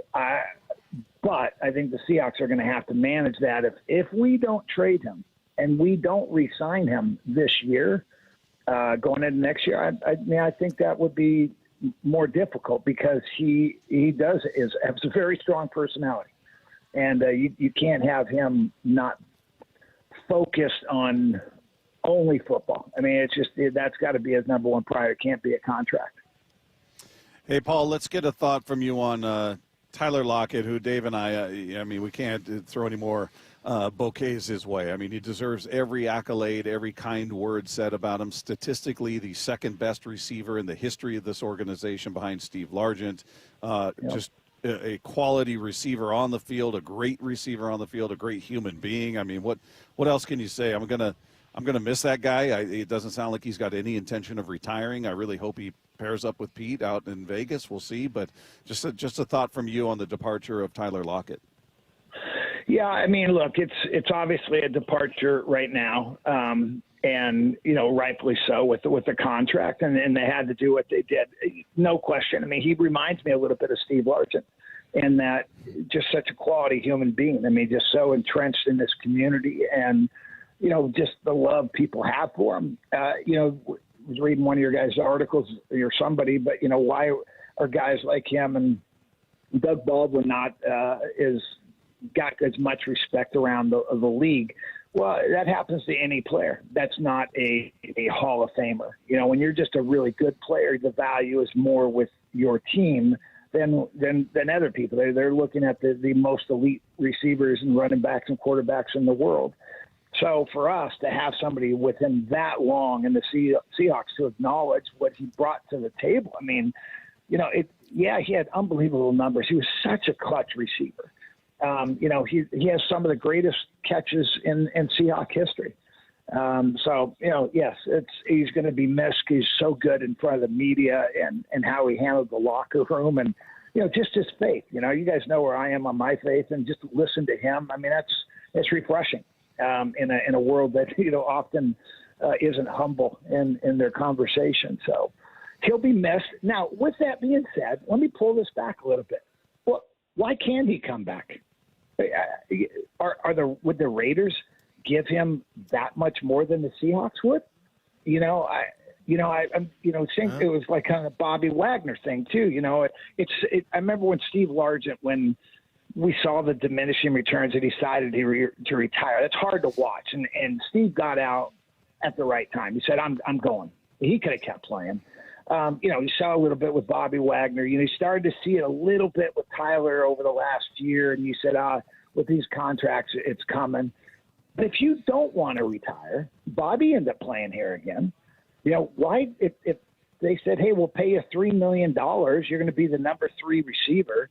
You're going to go to the Raiders, and they're going to pay you, $4 million, and you're going to be the number 3 receiver. Why leave? So I don't know. I've never felt, why do you have to close the book on that just because you cut the guy if he doesn't want to retire? Unless the Seahawks just said, We don't want guys in their 30s anymore who are under 5'11" and can't break a 4.6 anymore. Maybe that's it. But I don't know. If he doesn't want to retire and the Seahawks still say, hey, we'll bring you back for the right number, I don't know. There's your question for John Schneider.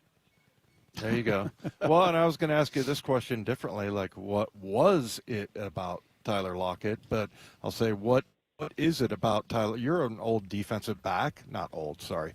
You used to be a defensive back, Paul. What makes him such a good receiver? I'm still a defensive back. I'm working on my back pedal right now, Dave. Okay. You He's just wearing never a helmet know. as we speak. Well, I got my shoulder pads on. You got that. I never wore a mouthpiece. I think Tyler, two things about Tyler. Tyler had that go fetch a bone dog mentality. When the ball was in the air, he had a second speed that you didn't see. His 40 time was never going to blow you away. But, man, the way he adjusted to the football, just his clutch, catches. Was it this year? I think it was this year, first game of the year. It was a third down play, and it was towards the end of the game when we needed to convert it. And he made the most unbelievable catch to win the game. I think it was the first game this year.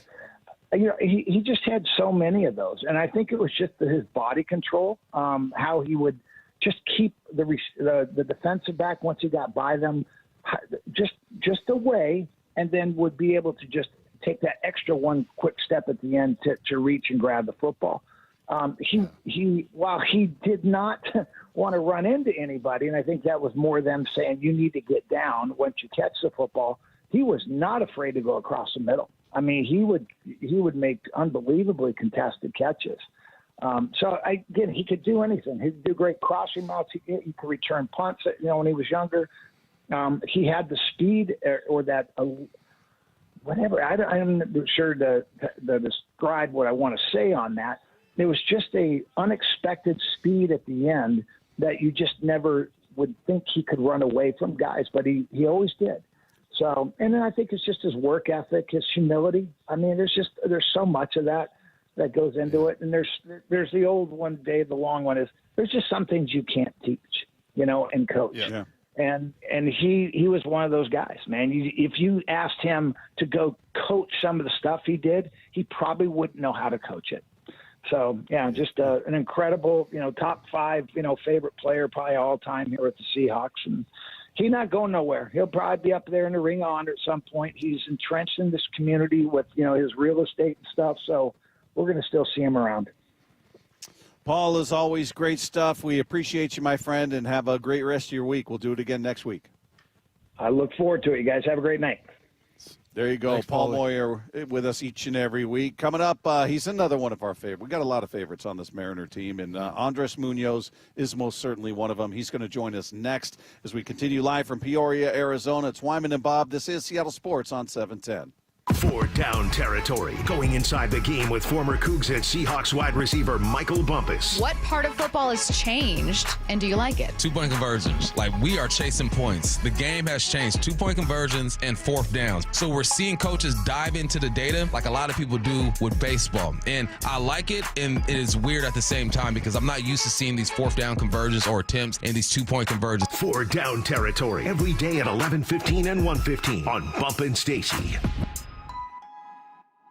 Progressive knows if you have to choose between everyday life and your boat, boat wins. What are you going to do? Take a boat out for a spin or go mail something? Boat wins! Are we cleaning the patio or taking the boat out fishing? Boat wins! Are we skipping that eye exam to go sailing? Boat wins! Rescheduling eye exams can be a nightmare. All right, fine. Eye exam, then boat. Yeah! With Progressive, you can bundle your boat with your home or auto and save with a discount and spend more time enjoying those savings on your boat. Progressive Casualty Insurance Company, affiliates, and other insurers not available in all states and situations. Huge news. Right now at Wendy's, you can get a Son of Baconator for just $3.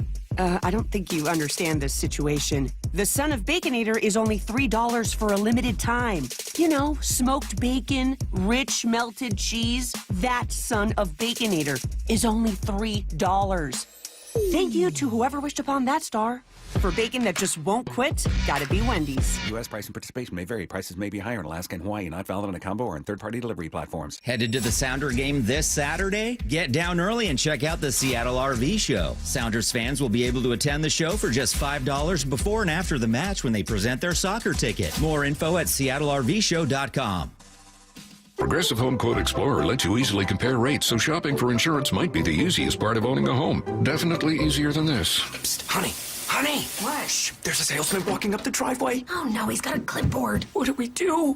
Get down. Down? On the floor, you... Shoot, did he see us? Why are you breathing so loud? Home ownership isn't easy, but with Progressive's Home Quote Explorer, shopping for home insurance is. Progressive Casualty Insurance Company affiliates and third-party insurers. Comparison rates not available in all states or situations. Prices vary based on how you buy. Ready to order? Yes. We're earning unlimited 3% cash back on dining and entertainment with a Capital One Saver card, so let's just get one of everything. Everything? Fire everything. The Capital One Saver card is at table 27, and they're earning unlimited 3% cash back. Yes, Chef!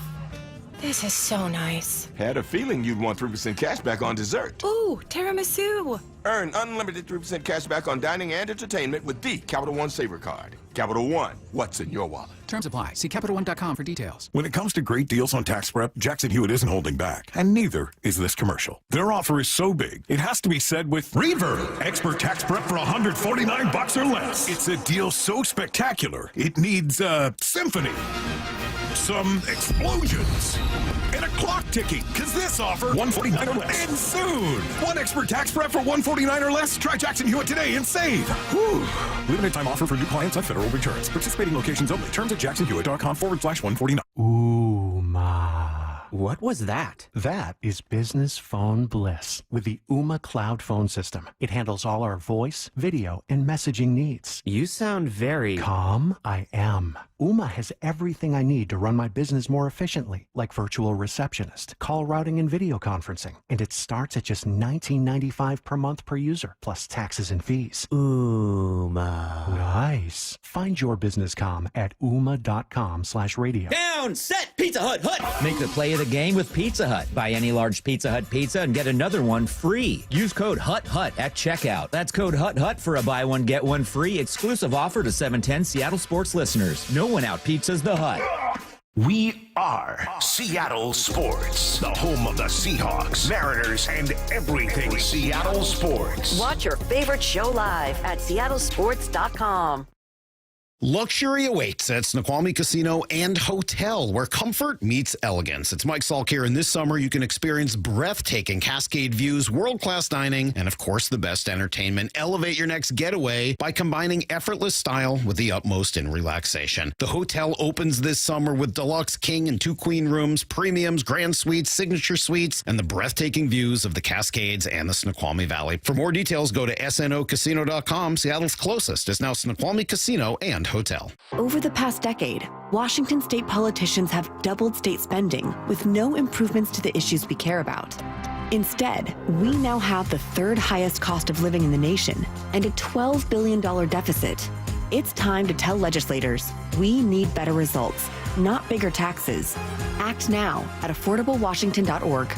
Paid for by people for an affordable Washington and Olympia, Washington. Top 5 donors are Washington Alliance for Competitive Economy, Microsoft, Madrona, T-Mobile, and Alaska Air. Meanwhile, at Xfinity. So, influencer life going well? Oh, yeah. I'm up to 32 followers. Oh, that's something. Yeah, posting my tap dancing videos is easier than ever because we engineered Xfinity Internet with 99.99% network reliability. Plus, Xfinity Mobile with Wi-Fi Power Boost gives you ultra-fast Wi-Fi at home and on the go. But wait, tap dancing? You don't tap dance. Hey, what I lack in skill, I make up with passion. Do more of what you love and love how fast you do it with Xfinity Internet and mobile. Through April 21st, get 300 megabit Xfinity Internet and 1 unlimited mobile line together for $25 a month for 1 year and save over $1,000 in your first year versus other major carriers. Plus, ask how to get iPhone 16e on us. Learn more at Xfinity.com. Requires paperless billing and autopay with stored bank account. Restrictions apply. Equipment tax and fees extra. After promo, regular rates apply. Actual speeds vary. Savings compared to Verizon 5G Internet plus 1 unlimited welcome line and AT&T Internet 300 plus 1 unlimited starter SL line. Xfinity Internet required. Actual savings vary. Wyman and Bob. From the Quantum Fiber Studio. Weekdays 2 to 7. On Seattle Sports and 97.3 FM HD2. We are live in Peoria, Arizona, site of Mariner Spring Training. It's sitting in front of us. We say this about everybody, Dave, and I know our listeners always, you say everybody's a nice guy, everybody's a great guy. Well, they should be happy. There are a lot of great guys on this team, and this is one of the best. Andres Munoz is with us. How are you, man? I'm good. Hey, how are you? We're great, man. We always appreciate you taking time with us and sitting down, talking baseball and everything else. First of all, how'd the off-season go for you? Did you do anything fun, travel, anything like that, or just kind of hang out? I was just chilling, spend time in home with my family, take 2 weeks off, just to relax and enjoy the time with my family, and then I start working out. But the good thing is I was in Mexico, so I was able to see my family every day. My wife was able to see her family every day, so it was a great time. Yeah, it's a really cool story that you kind of live in a rural area with lots of farmland and things like that, and then tell us about everybody that you have involved from your family that's helping out your baseball career. Oh yes, I have my 2 brothers helping me out with the scouting reports. We put together a plan on. Obviously, we compare the scouting reports that they have here with my brothers, and always are similar. Yeah. But the thing is, as soon as they make everything more simple to me, just to don't try to put too much information on my mind, and then they just check everything. They see similar pictures than me with the same guy who is hitting, and then we put together a plan on, okay, this guy with this pitcher that is similar than me, the same slider, he strike out with the slider, and you can start the first pitch with the slider too. You can start with the sinker, and then we try to put the best plan together. Okay. And they just make me pitching more simple. Just think about, okay, this guy is I can throw the sinker to this guy, I can throw a slider to this, and just I let them work. But make it easy. Yes, make it easy for me. Yeah, it doesn't sound like you make it easy on your brother who catches you. We were talking during the break, and we talked to you last year, and you talked about you throw to him in the off season, and last year he hurt his hand catching you, and then it did it again this offseason. Why are you beating up on your brother like this? You're just throwing too hard, huh? The thing was, like, he knows that he's good catching. He is able to catch all my pitches. I get up to 98 in the offseason, 99. I get up to 100, but the thing too is, like, when I throw in the sinker, it's really hard to catch. I don't know how Carl do that. Yeah. Obviously, he practiced a lot and all those things, but it was a weird sinker where it breaks a lot to the arm side. Yeah. And I just get him really bad. And then he told me, because he's a really strong guy, and he's able to support a lot of pain sometimes. Oh yeah, take a lot of pain. A lot of pain, and he hey, throw it again, and I threw it again, and I hit him again. So he wasn't able to catch me for 2 weeks. Oh no. He got to get treatment and everything. Do you have a backup? Is there somebody else to catch you, or no? You didn't. My older brother. Your older brother? But he don't have a lot of confidence on catching. He said throw change-ups. You got a visitor here. Uno practica. He's checking your English? Yes, he's checking my English. Yeah. Well, I was telling you, your English is better than mine, Andres. I actually need Freddie Llanos to come here and maybe help me out sometimes with. Yes, like sometimes I have like right now I didn't talk English at all for 4 months, and then come here and try to like speak how I normally talk here. Yeah. So it's taking me a little bit more time than normally to get back. Sound great. Thank you. Yeah. How fun is it when you come back and get back around your teammates again? Do you get excited? I get excited. And I'm just, the way that I see this as a second family. And as soon as I got here, just be able to say hi to everybody. How was the off season? What did you do? Or just share all that vacations. Yeah. And just get back to here to work and all those things that it's something that we feel as a baseball player. I feel like we need that. Sometimes when we spend a lot of time in home, we feel we feel that it's necessary to come back to feel this again, because we've been doing this for, I don't know, since I signed was 10 years ago. Yeah. So we feel like it's necessary for us to be here again. Yeah. Hey, are you a guy that wants to keep adding? We talk about Bryce Miller all the time, and he's got like 7 pitches now, and maybe he's going to add more. Who knows? But are you somebody that wants to work on developing new pitches, or just the ones you have, just perfecting those? The one that I have, obviously perfecting those, be able to control those better. But sometimes I just do it at some pitches just to have something else in case that is necessary. It's like the kick changer that I used at. I used to in games. I used to in the last game. Was good. But the thing is that it's not that I am trying to get pitches every year. It's just like I just try to have something in case that one day it doesn't work. Right. Or who knows, maybe it's good enough to add it to my arsenal. Yeah.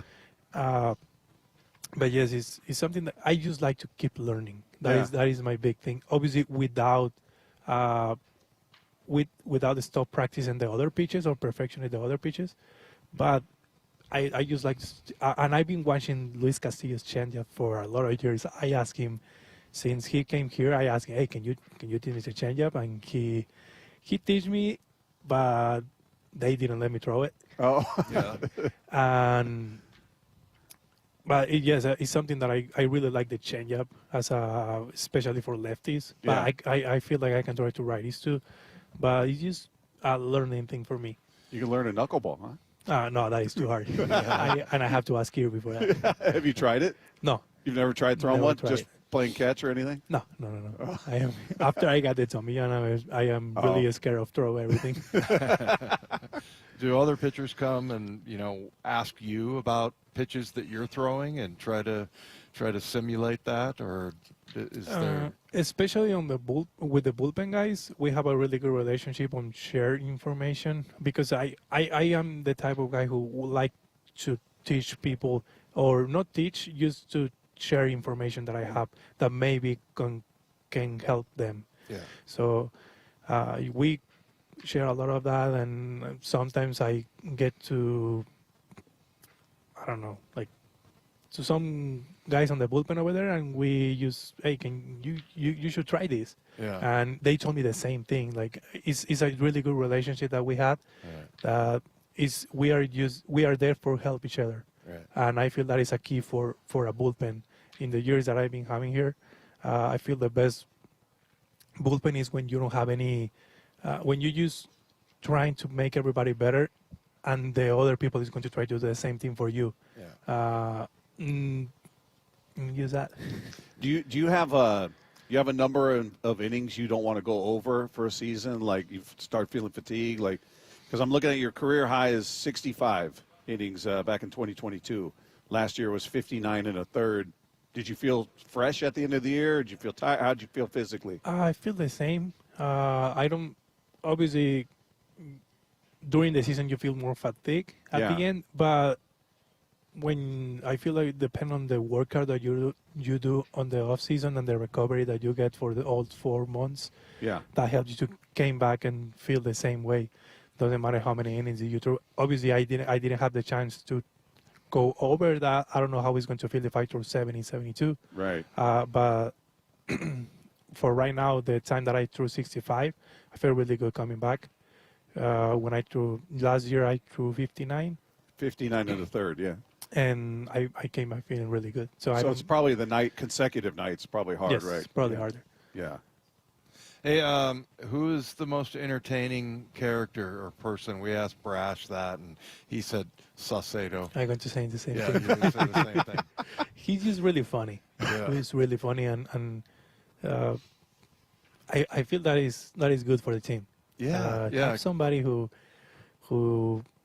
kind of lightens the mood a little bit, and sometimes everybody is like really tired, and he came in and say something that make us laugh, and make us feel better. He's making funny noises and all that. Yes. Yeah, that's his thing.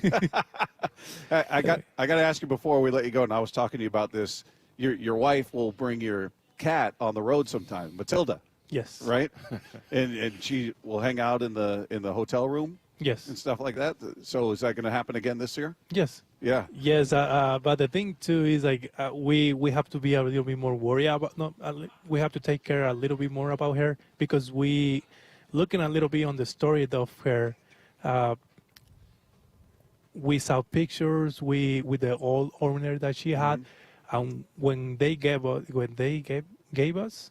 the cat, they told us I have 4 years old, and she's not 4 years old. She's 12 to 14. So we don't know what difference it's going to make on the flies. Yeah. Every time that she gets to another place, she gets stressed a little bit more. Right. So we don't know how that is going to be, but we are trying to plan on she can go with us all the time. Yeah, that's pretty cool. That's a cool story. I love that. Hey, Andres, we love talking to you, man. We always appreciate you taking time with us, and can't wait to see you out there when the season starts. Thanks so much. Thank you. There you go. Andres Munoz of your Seattle Mariners. Love talking to him. And if you missed that conversation, you can find it on the podcast page after the show. Meanwhile, there's one Mariners group we haven't talked about yet. We're going to get into that next with Wyman and Bob. It is Seattle Sports on 710. Seattle Sports, your home for Brock and Salk. Mike McDonald does not mess around. Not at all. And if you don't fit, you don't stick. A couple of linebackers, an offensive coordinator, safeties, corners, linemen who lost jobs. He wants it done his way. And I like that. I think ultimately this just feels like, hey man, Mike McDonald's got this kind of conviction. And I don't suffer fools. And if you're not going to buy in or you don't have the tools that work with what I want to do, we're going to move on. On Seattle Sports and 97.3 FM HD2. Hey, have you been considering surgery or even joint replacement? It's Dave Wyman here, and after years of football, I know all about bad knees. So I recently had a consultation with Dr. Mark Wagner, MD at Seattle Sports and Regenerative Medicine, and I've heard so many patients just rave about stem cell therapy with Dr. Wagner, and people with severe osteoarthritis, even bone on bone. Well, they're back hiking, jogging, playing tennis, skiing, golfing, even just going up and down the stairs, playing with the kids and grandkids, and doing it without pain and without surgery. Dr. Wagner's 60-minute outpatient procedure uses your own stem cells, which can regenerate your own cartilage in your own joints. Dr. Mark Wagner is a board-certified Seattle physician with over 30 years of experience. And get this, he's performed over 20,000 stem cell procedures. And he's one of the few doing it the right way. So whether it's a shoulder, hip, elbow, ankle, wrist, or knee, before choosing surgery, see Dr. Mark Wagner first. Get the facts, then get back in the game at drmarkwagnermd.com. This is the story of the one. He's responsible for keeping a leading healthcare facility clean and safe. And he trusts Grainger's high-quality HVAC cleaning and safety products, combined with their world-class supply chain, to consistently deliver, ensuring he's covered inside and out, so he can focus on keeping his facility clean to help protect the health of everyone inside. Call 1-800-GRAINGER, click Grainger.com, or just stop by. Grainger, for the ones who get it done. Jackson Hewitt wants you to save money on tax prep. We're saving money by having our intern rap in this commercial. Don't stress, Jackson Hewitt's got expert tax prep, $149 or less. Yo, some tax guys lie about price. What? They got hidden fees, that ain't nice. Ain't nice. Don't ignore MC Kevin's rhyme, cause this deal's for a limited time. $149. For tax prep that's $149 or less, hurry into Jackson Hewitt today. No cap. Limited time offer for new clients on federal returns. Participating locations only. Terms at jacksonhewitt.com/149. This is the story of the one. As a quality technician in a food processing center, she knows that making the right call is the best way to avoid a recall. That's why she trusts Grainger's world-class supply chain to deliver the high-quality supplies she needs to help keep her production line, her equipment, and her customers happy and healthy. Call 1-800-GRAINGER, click Grainger.com, or just stop by. Grainger, for the ones who get it done. Febreze. It's a classic odor tale. You fried fish for dinner, cleaned up, but the smell is still in the house.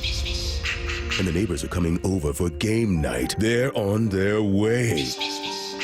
And then You spray Febreze Air Mist. Febreze Air starts working instantly to fight even your toughest odors, so you go from fish to fresh like that. Now, all you have to worry about is Pam cheating at charades. Breathe happy, Febreze, la la la la la. Bonneville International radio station contests are open to participants 18 years of age or older that are residents of Washington State unless otherwise specified. Employees or agents of the station, Bonneville International Corporation, other area radio stations, or any entity associated with the contests are not eligible to win unless the station otherwise specifies at its own discretion. Persons who have won in the last 60 days from a station contest or event may not be eligible. Full general contest rules are available on seattlesports.com or in person at the station during regular business hours. The John Schneider Show. Every Thursday until draft day on Wyman and Bob. Listen live Thursdays at 4 p.m. or watch the interviews on the Seattle Sports YouTube page. There she is, founder and CEO. High five. Yeah. Dave can't stop celebrating with every business owner in town.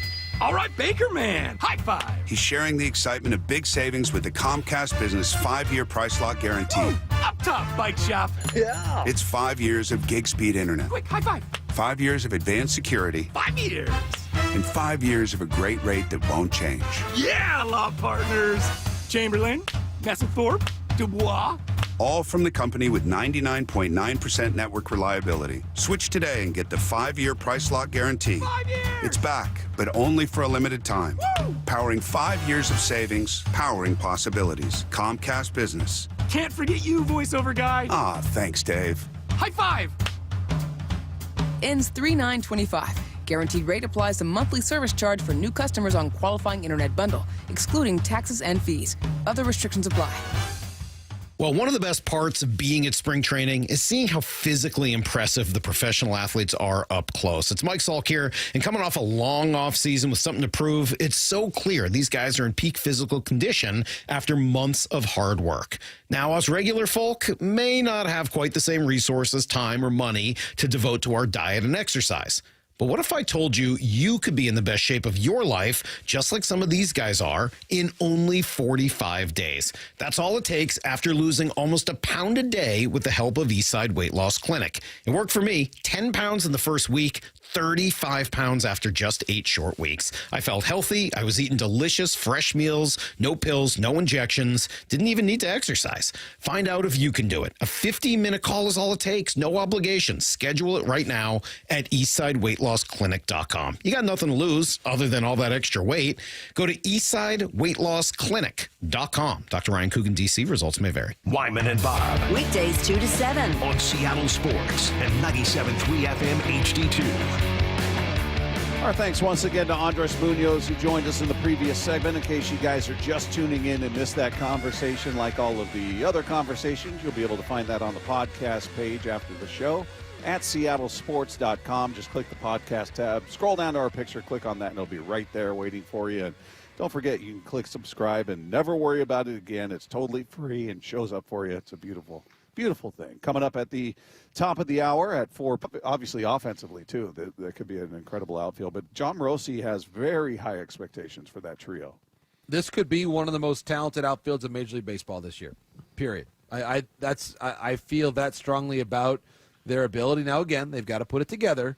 But tools-wise, the power of Arozarena, his speed, Robles, his ability to wreak havoc, I think he has found his revived second home, if you will, in Seattle, and I think Julio's going to have a bounce back year too, and we know what his tools are. So you think about stolen bases, and this is where, again, you can't steal first base. How many times have we talked about this before? But I do believe this will be one of the better base running teams in baseball this season, especially when you talk about those three. Crawford runs the bases really well. Depending on how many games Bliss will start at second base, he's a really good base runner too. So they've got, I think, the ability to be a smart base running team. Dylan Moore does the same thing. So they're a smart base running team. I think they're a pretty athletic team. Yeah, we got a little visit from Victor Robles while we had Andres Munoz here. He's checking his English. Yeah, and also I thought he was kind of congratulating him, like, "Hey, good for you, man.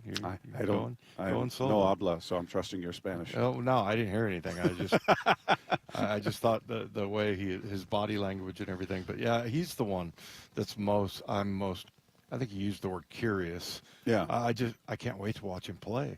I mean, the other guys pretty established, Rosarena and Julio. We kind of know what they're all about. But, man, that's just the fact that he was a better prospect than Juan Soto at one point, thought of that way.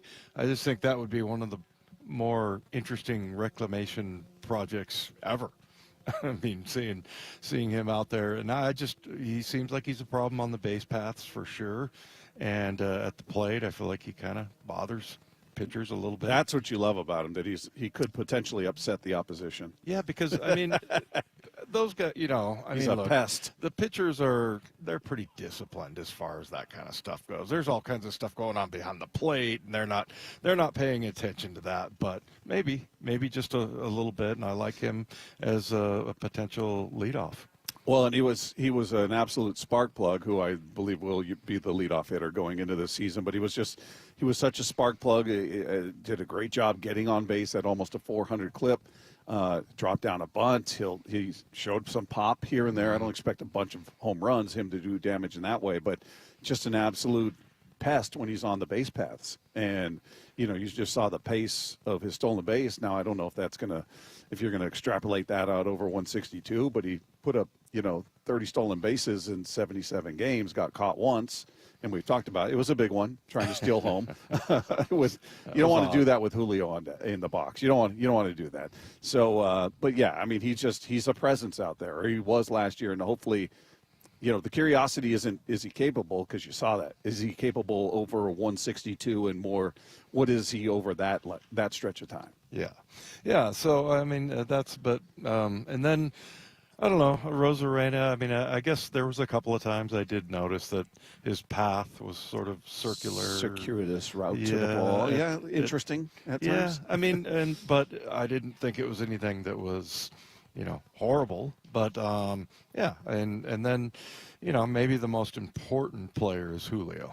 Yeah, well, he is. Yeah. He absolutely is. So, but that's pretty high praise from JP. And he's not just saying that because he comes on our show every week. Yeah. One more from JP. Just talk about the Mariners needing the presence that outfield brings to the team. The outfield can give them that attitude, if you will. I think that bravado and swagger plays, I believe, in the modern game. And so it just seems like Robles and everything he's said this spring really feels like he's found a home in Seattle. Rosarena is a big moment guy. You've seen it, whether it's the playoffs, World Baseball Classic. He loves the stage like that. And I think the better that this team plays, the louder that T-Mobile gets, the better that Julio plays, the more dazzling catches Julio makes, the more that I think you'll get out of a Rosarena. Yeah, I think they're going to feed off each other. They seem to have that bond. They all, did their hair the same way. That's so pretty cool. You're seeing that connection. So there's kind of that brotherhood, if you will, in the outfield, and I think they're going to feed off of each other's energies. And Rosarena's an animated guy too, in the box, and he does some goofy things here and there where he just step out of the box. And, we were talking to somebody that, he was challenging pitches early here in spring training. I don't know if they wanted that or not, but he was doing it. It's just he's got a lot of character to him. So I think that outfield is going to be a lot of fun to watch. Yeah, I like, the no-fly zone. It kind of reminds me of, that – I thought things started to build with the Legion of Boom. Yeah, like they went into games knowing that and they all had their little celebration that they would do beforehand, and I just like that. There's a lot of confidence there. Yeah, it is. It's going to be good. It's going to be a lot of fun to watch. Meanwhile, there is more than enough to talk about with our next guest. Seahawks President of Football Operations, Jon Schneider, is going to join us next with Wyman and Bob, live from Peoria, Arizona at Seattle Sports on 710. The Jon Schneider Show. Every Thursday until draft day on Wyman and Bob. We are now speaking with the architect of your Seattle Seahawks. How we doing, football fans? With Seahawks President of Football Operations and General Manager Jon Schneider. My job is to do what's best for the Seattle Seahawks organization. I have to keep wrapping my mind around that and trying to communicate effectively. Listen live Thursdays at 4 p.m. or watch the interviews on the Seattle Sports YouTube page. What's the standard the Seahawks defense needs to be held to under Mike Macdonald? The Jon Schneider Show. Brought to you by Pizza Hut. Emerald Queen Casino, the entertainment capital of the Northwest. The best place to watch all your favorite sports. Featuring wall-to-wall viewing screens, 6 windows, and 30 kiosks. Be there at emeraldqueen.com. Emerald Queen Casino, the entertainment capital of the Northwest. ZipRecruiter is the place. ZipRecruiter is the place for talented teachers, savvy software developers, and master mixologists. ZipRecruiter is the place where you meet all these people and more. That's because ZipRecruiter is the place for job seekers who are looking for new opportunities. In fact, ZipRecruiter helps 10 million people with their job search every day, so you can find the right candidates right away. It's no wonder that ZipRecruiter is the place for skilled skydiving instructors, accomplished airbrush artists, and proficient pediatricians. But if you're not using ZipRecruiter to hire, you're missing out. ZipRecruiter is the place that's so confident it can make your hiring easier that it lets you try it for free at ZipRecruiter.com/free. So if you want the right candidates for all your roles, ZipRecruiter is the place to go. Try it for free at ZipRecruiter.com/free. That's ZipRecruiter.com/free. Never miss out on great candidates with ZipRecruiter. What is that sound? Ugh, that sounds like a plumbing sound. Luckily, there's a company that fixes all the plumbing sounds across Puget Sound. That's All Sound Plumbing. Puget Sound's plumbing experts. Have a sound? Visit allsoundplumbing.com. We meet by accident, fixing every last bit, accurate auto body. If you've been in an auto accident, you have the right to take your vehicle to any repair facility. Accurate Auto Body has been family owned and operated since 1994, and they work for you, not your insurance company. Your insurance company may not love them, but you will, because We meet by accident, fixing every last bit, accurate auto body. Hey, Brock Hewitt here for my friends at PCF Group, or People Come First Construction Group, and that's exactly what they did when we made the call a couple years ago. We wanted to redo our outdoor space, wanted to add a deck, and outdoor living, a television, and a kitchen. And PCF Group, wow, they more than delivered. And if you're interested in building a stunning outdoor area like we did, I cannot recommend them enough. Reach out before the good weather arrives, and their schedule, well, it's going to fill up. So whether you're looking for a complete outdoor living space or a very specific project like an underdeck ceiling, deck, patio cover, railings, PCF has you covered. Design now and pay later. In fact, get 12 months, no interest and no payments, and up to $6,000 off and a $1,000 Amazon gift card. Request a complimentary design and estimate consultation at 425-629-8476 or project ideas. Explore photos at pcfgroup.com. That's 425-629-8476. This is the story of the one. He's responsible for keeping a leading healthcare facility clean and safe. And he trusts Grainger's high-quality HVAC cleaning and safety products, combined with their world-class supply chain, to consistently deliver, ensuring he's covered inside and out, so he can focus on keeping his facility clean to help protect the health of everyone inside. Call 1-800-GRAINGER, click Grainger.com, or just stop by. Grainger, for the ones who get it done. T-Mobile home internet is all about speed, value. What you doing, Zach? I'm rehearsing. There are so many benefits. You got to talk fast. T-Mobile home internet ranks #1 in customer satisfaction for home wireless internet by J.D. Power. Wow, you are good. Try singing it. T-Mobile has price lock. They won't raise your rate on internet. Hulu and Paramount Plus on them. Get T-Mobile home internet all in for just $55 a month with auto pay and any postpaid voice line. Additional terms apply. For J.D. Power 2024 award information, visit jdpower.com/awards. Huge news. Right now at Wendy's, you can get a Son of Baconator for just $3. I don't think you understand this situation. The Son of Baconator is only $3 for a limited time. You know, smoked bacon, rich melted cheese. That Son of Baconator is only $3. Thank you to whoever wished upon that star. For bacon that just won't quit, gotta be Wendy's. U.S. price and participation may vary. Prices may be higher in Alaska and Hawaii, not valid on a combo or on third-party delivery platforms. T-Mobile home internet is all about speed, value. What you doing, Zach? I'm rehearsing. There are so many benefits. You got to talk fast. T-Mobile home internet ranks #1 in customer satisfaction for home wireless internet by J.D. Power. Wow, you are good. Try singing it. T-Mobile has price lock. They won't raise your rate on internet. Hulu and Paramount Plus on them. Get T-Mobile home internet all in for just $55 a month with auto pay and any postpaid voice line. Additional terms apply. For JD Power 2024 award information, visit jdpower.com/awards. Let's go! This is Seattle Sports. Streaming through the Seattle Sports app. KIRO AM Seattle. KIRO FM HD2 Tacoma. Home of the Seahawks, Mariners, and everything Seattle sports. Seattle Sports Snapshot. Well, the Jacksonville Jaguars plan to release tight end Evan Ingram, according to a league source, in a move that will save the team $5.98 million in salary cap space. And that comes on the same day the team agreed to trade receiver Christian Kirk to the Houston Texans for a 2026 7th-round pick. So it leaves the Jags without two of quarterback Trevor Lawrence's top pass catchers over the past 3 seasons. Meanwhile, for the second straight year, Bengal star defensive end Trey Hendrickson sought permission to seek a trade. This time, his request was granted. Cincinnati's front office is allowing Hendrickson to seek out a new team. In a statement released to ESPN's Adam Schefter, he expressed gratitude for the ability to find a new club despite having 1 year left on his current contract. Snapshot, brought to you by Miller Lite. When it's game time, it's Miller time. This hour is serviced by the Lee Johnson Auto family. The John Schneider Show on Wyman and Bob every Thursday until draft day with Seahawks President of Football Operations, Jon Schneider. Brought to you by Pizza Hut. We do it every week with Wyman and Bob, Seattle Sports on 710. We sit down and have a conversation with the President of Football Operations and GM of your Seattle Seahawks, Jon Schneider, who joins us once again. Hello, John. How we doing, boys? We're good. It's a little chilly here. We're in the shade and the wind is it looks really rough down there, partner. You see sun behind us, not on us. That's the key here.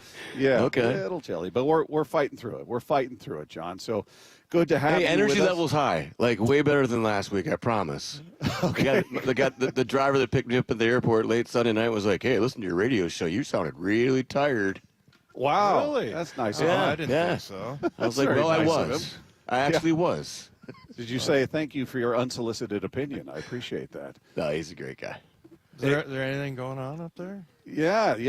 We were scrambling for topics to talk about. I guess we just dive right in, John, and talk about the news that came out surrounding DK Metcalf requesting a trade. Can you tell us what led to this, and is this a relationship that, in your opinion, is salvageable? I thought you wanted to talk about the new relievers for the Mariners. Yeah, we just had one on. We can do that later. No baseball talk? No, that's a different no show? small talk. That's a morning show? Right okay, got it. Yeah. Got it. No, I think everything's in a very cordial, professional place. Obviously DK has requested a trade, and we are, entertaining that. We are talking to a ton of teams, taking offers, seeing what that looks like, and here we go. I mean, you always have to do the thing to understand here is that, our responsibility to, Jody Allen, the 12s, first and foremost is doing what's absolutely best for the organization, A, and then B, what's best for the player. Hopefully, both those things merge and it's an ideal situation.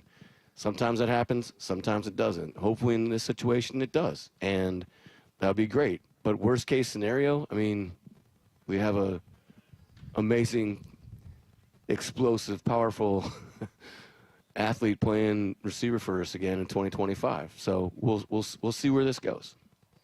Yeah, and John, I mean, you kind of talked a little bit about the approach, but anything in your past that got you ready for this? Was it a surprise? And then, is it something that you've been through before in maybe a different degree? But as far as requesting a trade, tell us about sort of your history with that and what your approach was. Yeah, the requesting a trade. That's a great question. I'd have to go back. Yeah, file a fax. I don't mean to put you on the spot. No, I mean the negotiation part though with a number of teams, God rest his soul, Ted Thompson. When I worked with Ted in Green Bay, and I was really the point man for the Brett Favre negotiation. So, big time negotiations like that. Yes, I've been through the communication and trying to keep things as tight as you possibly can, and trying to be as professional as you can, and through the whole process. And that's how we'll conduct ourselves here. So, John, I guess from the outside, you look at a player who requests a trade, meaning they're dissatisfied on some level, whether it's financial, whether it's the offense, who knows?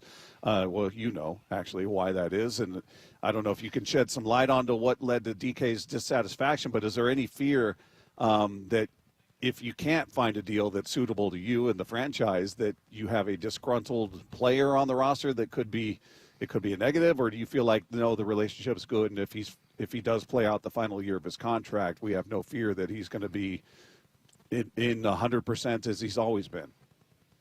No, I think DK's a very good communicator. You know, he's a guy that understands the business. He's a businessman himself. So, you know, I think he understands that we're going to head down this road. He understands that we're going to do what's best for the organization, and that if, you know, things don't fall, you know, the way, you know, he may want, that he's you know, there's a good chance he could end up being here. And so, and at that point, you know, we all like turn the corner and move forward. So, yeah, that's the way it works. He's through this whole process, he's been extremely professional and respectful.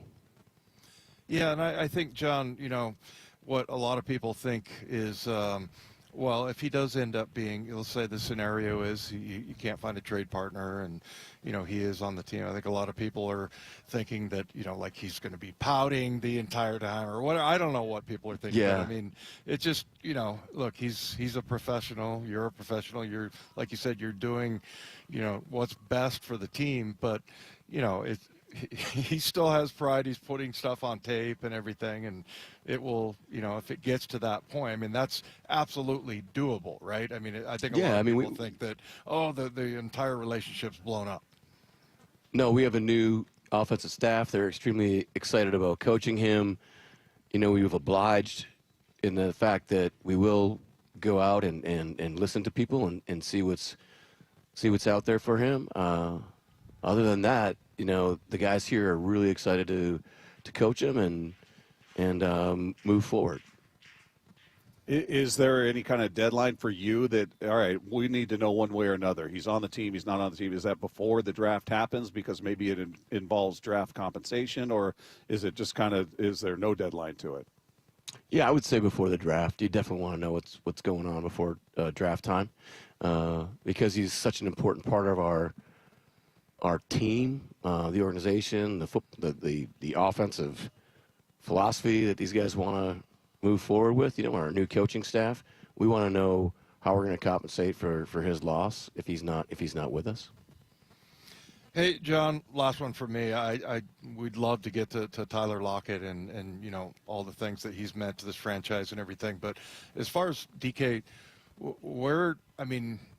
what's a comp for him in the NFL? I mean, I just feel like there's not very many 6'4", 235-pound monsters like him, and you know, he seems to be like kind of a one of a kind type of player. Yeah, he's like Eddie George playing wide receiver. Yeah. You know, I mean, no, he's just been this.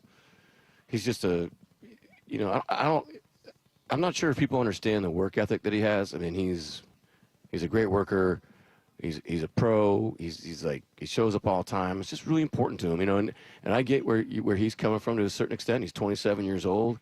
He has very high expectations for himself, and he should, you know. So, there's no harm, no foul. We'll get through this. This too shall pass, they say. Okay. Hey, John, last one on this.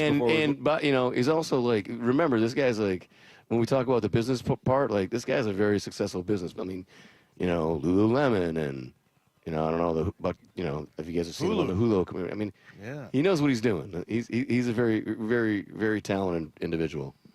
Hey, just a last one on this, John. As far as the timing of that news coming out, seemed to be a big talking point. with Tyler, you guys were celebrating Tyler as a Seahawk in that move, and we'll talk about that. But then a half hour later comes this bit of news with DK. I don't know what's behind that, if that gets leaked the night before and this is told by his reps, hey, wait till tomorrow. And I don't know if his reps knew that you guys were making the announcement.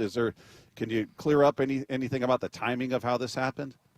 Yeah, probably not intentional, but very disappointed in the timing. We wanted this to be a very special day. We wanted it to be, Tyler Lockett Day. We've had cap casualty, very famous, extremely important legends that have been cap casualty individuals that we, probably could have handled a little bit different in the past. So we wanted to handle Tyler's situation as classy as we possibly could. So yeah, we all were very excited for to have this really nice day for Tyler, to celebrate Tyler. And I'd be lying if I felt bad for Tyler. The TV's all about DK instead of Tyler Lockett. And it kind of actually goes, it correlates with his whole career. I mean, this guy is one of the most underrated wide receivers in NFL history. He is, one of the most amazing people, spiritual, hardworking, as a piano player, poet, punt returner, receiver, realtor. Like, this guy is just, and he's just such an amazing person. And it was cool to be able to have our, we got on the Zoom yesterday morning, and, I don't think he had a tear, but I had a little tear, and it's very special to me personally, because I was with his dad when he was a rookie in Kansas City, and then tried signing him here in 2000, took him out in Kirkland, his dad, and, we had a little fish dinner up at Kirkland somewhere, and then when I went to the Redskins, we signed him with the Redskins. So, I've been around. It's pretty unique to be able to spend that much time with, a father and a son like that. And it was just, it was pretty neat to get a text from Kevin, his father, last night saying, hey, you and Tracy will always, hold a special, place in the Lockett's heart. It was really neat, and to be able to trade up for him, with the Redskins that day was a huge deal for us. We had to get a pass rusher, so it was like, we got to get Frank Clark, and then we got to get Tyler Lockett on our team. And I just remember the excitement everybody had. So yeah, and what a phenomenal career. Yeah, and it's rare for you to trade up, right? And just a absolute... It's actually not. That's overblown. Oh, is that right? I thought this was the only one. No, we move around a lot, up and down. Yeah, but I mean, anyway, it's very cool. And what do you think? I was just asking Paul Moyer, we have on, and he was a defensive back. And what do you think it was that? I mean, we talked about his personality and everything, but on the field, what was it that made Tyler such a good receiver? I always thought that, like, his acceleration, the timing on to run away from a defensive back and to a ball, and just the way he varied his speed and things like that. What in your mind, what made him so special? Yeah, I think his intelligence and his self-awareness of what kind of player he was every single year. He changed up his game. He knew exactly what he was when he came in, and he was running 4.36, something like that at the combine, and phenomenal punt returner. I mean, the guy could catch punts with his eyes closed. I mean, and then the craftiness over the years to figure out, okay, to create the separation inside, and then I better get down so I don't get smoked by that Cam Chancellor looking safety. You know what I mean? Just to be able to. Yeah. Just to be able to understand where he was in his career and how to take care of his body. And I have to say, like, tons of credit to Sam and Strick and their staff. Those guys have done a really great job over the years of really taking care of all of our players. But, with Tyler, too, like the last, hey, Tyler's a guy that knows his body real well. So, helping him through everything he had going on and managing him during the week. Those guys did a phenomenal job. John, that was a move. I think we all, just looking at the cap hits for individual players and looking at where this team was, as we talked about, it seemed like that was an obvious move that was going to happen. That wasn't like that wasn't like we just called Tyler up yesterday morning. I mean, Tyler and I had a conversation, about a month ago, and I felt bad down the combine. We do this press conference, and then we do this thing off to the side, and I got a direct question like, "Is Tyler Lockett going to be on the roster next week?" And I was like, total panic mode. Like, I don't know. Well, and the point being, I don't like the question. Even get out of my face. Even though you knew it wasn't sprung upon you, it wasn't a surprise. It doesn't make it any easier to break that news to somebody who's just such a class act and has been such a big part of this organization. But Dave brought up, we talked to Paul, and Paul, we were talking to him about this, and he brought up, hey, maybe, it doesn't mean the relationship's over on the field. Maybe they work out a deal that's more palatable to the team. And Tyler, I don't know where his head's at, where your head's at. Is that door open? we did it with Dis and Jamal and Diggsy last year. It's like, hey, go out, see what's shaking, and then, we'll just stay in touch, and we'll see where it goes. And so I had that conversation with Tyler yesterday. I do think Tyler's going to have strong interest because he's, such a strong leader and still a very productive player. Hey, tell us about Ernest Jones. There's a little bit of news about knee surgery. Sure didn't look like he had a hurt knee the way he played last year. No, he just had a little cleanup after the season. Not much of a big deal. He's here. He's working with Strick and the staff and our strength conditioning guys with Ivan and all those guys. So, yeah, he's here, getting ready. And, we continue to have conversations with his representatives and, hopefully we can knock this out pretty soon. Yeah, I think a lot of fans saw that, went, uh-oh. But then as he pointed out on Twitter, well, it didn't impact, when I came over and helped change things. So it was, he played like a madman out there, and hopefully that's something that continues. As far as the combine goes, did you see anything out there that changed the direction of where you thought you might head, or did you any surprises in a good way, bad way out there? Give us a review on the combine. Yeah, it goes both ways. From a performance standpoint, if you're talking about the workouts in particular, but we really, this weekend is a weekend we'll sit down and actually really go through and grade them all on film and everything. But seeing it live is always very important. But the week is really, like I told you guys last week, league meetings, getting through the media sessions, talking to other teams, talking to agents, and getting a lay of the land, and that's really for us is on the pro side more is what's most important about the week, and then the physicals, the medical grades. We always get the medical grades and go in there and look at our board that we created a couple of weeks ago, and now look at this thing and okay, might not be able to have that guy, and it's always a big bummer, but we'll work through it. We'll get the doctors in headlocks and let us have guys. Yeah. So just kind of take us through the timeline. I mean, obviously you're working with your guys. We talked about Ernest Jones and DK and all that, but as far as is it visits next, and just kind of take us through the timeline from now until the draft. Yeah, we just last 2 days, kind of a recap with our coaching staffs. Now they've had a chance to catch up on free agency, so we'll be able to sit down with those guys and make sure, we have a priority in place, because you have to be. This is this next probably call it 5 to 7 days is really the most important time where you have to be able to pivot, these huge pivots at whatever position, and. So you have to have scenarios, contingency plans, set up, because you don't know where the markets are necessarily going to go.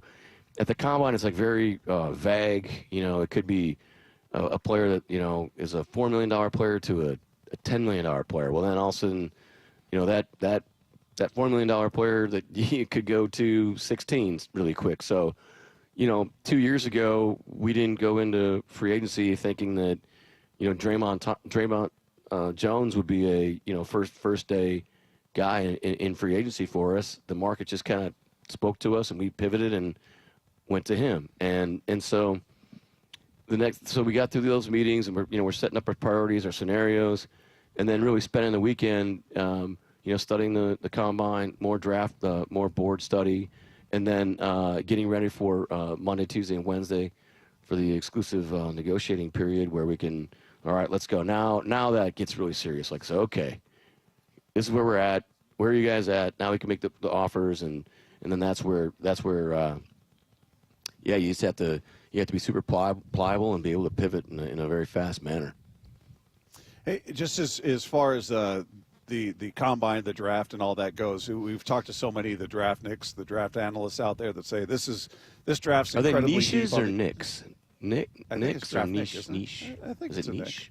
I'm going with Draft Knicks. Knicks. Yeah. I'm sure somebody will correct me on the text, but they've talked about how the interior lines on both sides. It's very deep defensive tackle, very deep interior O-line. It's not deep at quarterback. It's not deep as far as wide receivers. And running back is very deep. Did all of that remain true in your opinion after you went through the whole combine process? It did, yeah. It definitely did. It was it stayed true. I would say there's a couple quarterbacks that threw the ball very well down there. That it's like, okay, let's make sure we spend more time at the school and revisit and have our coaches really spend a lot of time in there. Also some offensive linemen.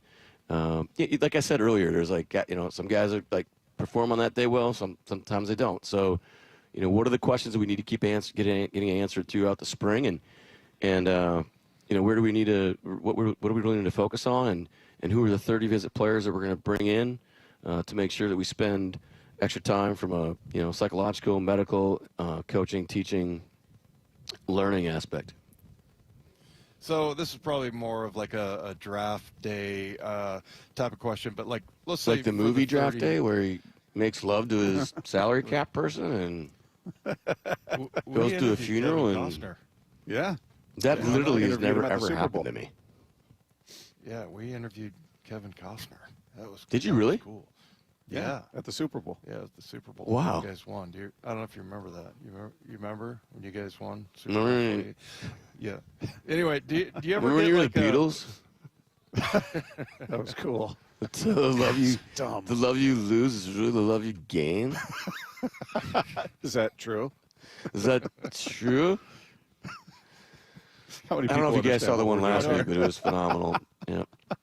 Maybe I just won't ask my question, but no, I mean, do you get guys that are, I mean, it's you only have 30 visits, and are guys like kind of battling over, I mean, that group of, you got a bunch of guys around the table. Hey, who are we going to bring in? And do you ever get guys that are like, no, I want this guy, and how do you resolve those? Yeah, things? Trent Kirshner, Matt Berry, and Aaron Heinlein do a great job working with our coaches and the training staff to really figure out like who we're really honing in on, and what do we need to figure out by the time we get there, and so who do our coaches need to spend extra time with if there's concerns about learning or character or medical or just anything, and heck, we'll even have Dave Pearson spend time with guys, see what they're like, Oh, come on Oh now. man, Why would you do that to them? Yeah, That doesn't seem right. poor kids. Yeah. He's a learned scholar, this man. That's right. Something like that. John, we appreciate you, man. It's great to catch up with you, even from a distance. Can't wait to see you in person next week. Yeah, it'd be great to see you guys in person. Absolutely. Have All a right. great week. We'll Thanks, do it bud. again next Have week. a great evening down there, guys. Thanks. There you go. There's Jon Schneider, president of football operations and general manager of your Seattle Seahawks. We'll react shortly to what we heard from him, but we're excited to catch up with a guy who's got, according to Lefko, new dad strength. He was already strong, so how much stronger can Luke Raley be? We'll find out. He's going to join us next as we continue live from Peoria, Arizona. It's Wyman and Bob. This is Seattle Sports on 710. The John Schneider Show. With Wyman and Bob. Brought to you by Pizza Hut. You're down at the Combine. What's the biggest priority that you want to know about these players? Yeah, I would say having our coaches here this year, interviewing the players in person and watching them interact, how they respond to the teaching, and can they teach the coaches. That's probably the most important thing this year. We didn't bring the guys last year because everybody was just installing our systems and getting going. So it's pretty cool having those guys here this year. Hear the rest of this interview on demand at seattlesports.com and on the Seattle Sports YouTube page. Down, set, Pizza Hut, Hut! Game day isn't complete without Pizza Hut. And right now, when you buy one large Pizza Hut pizza and use the exclusive 710 Seattle Sports code HUT, get another pizza for free. That's right, 2 pizzas, 1 epic deal. Just use promo code HUT when you order on the app or at pizzahut.com. Again, that's promo code HUT. Don't fumble this offer. Grab yours now before the clock runs out. No one out pizzas the Hut. Order through the app or online at pizzahut.com. Hut! We've all been there. Sleepless nights, mind racing, wondering if your business's security service is really protecting what matters. At Bay Alarm, we can put your security insecurities to bed. Video security, burglar alarms, fire alarms, access control, 24/7 monitoring, and more. Our advanced technology and personalized support ensure you can rest easy, knowing we're here for you, your people, and your business. Visit bayalarm.com to talk to a local security expert. Bay Alarm, we got you. Progressive knows if you have to choose between everyday life and your boat, boat wins. What are you going to do? Take the boat out for a spin or go mail something? Boat wins! Are we cleaning the patio or taking the boat out fishing? Boat wins! Are we skipping that eye exam to go sailing? Boat wins! Rescheduling eye exams can be a nightmare. All right, fine. Eye exam, then boat. Yeah! With Progressive, you can bundle your boat with your home or auto and save with a discount and spend more time enjoying those savings on your boat. Progressive Casualty Insurance Company, affiliates, and other insurers. Not available in all states and situations. Huge news. Right now at Wendy's, you can get a Son of Baconator for just $3.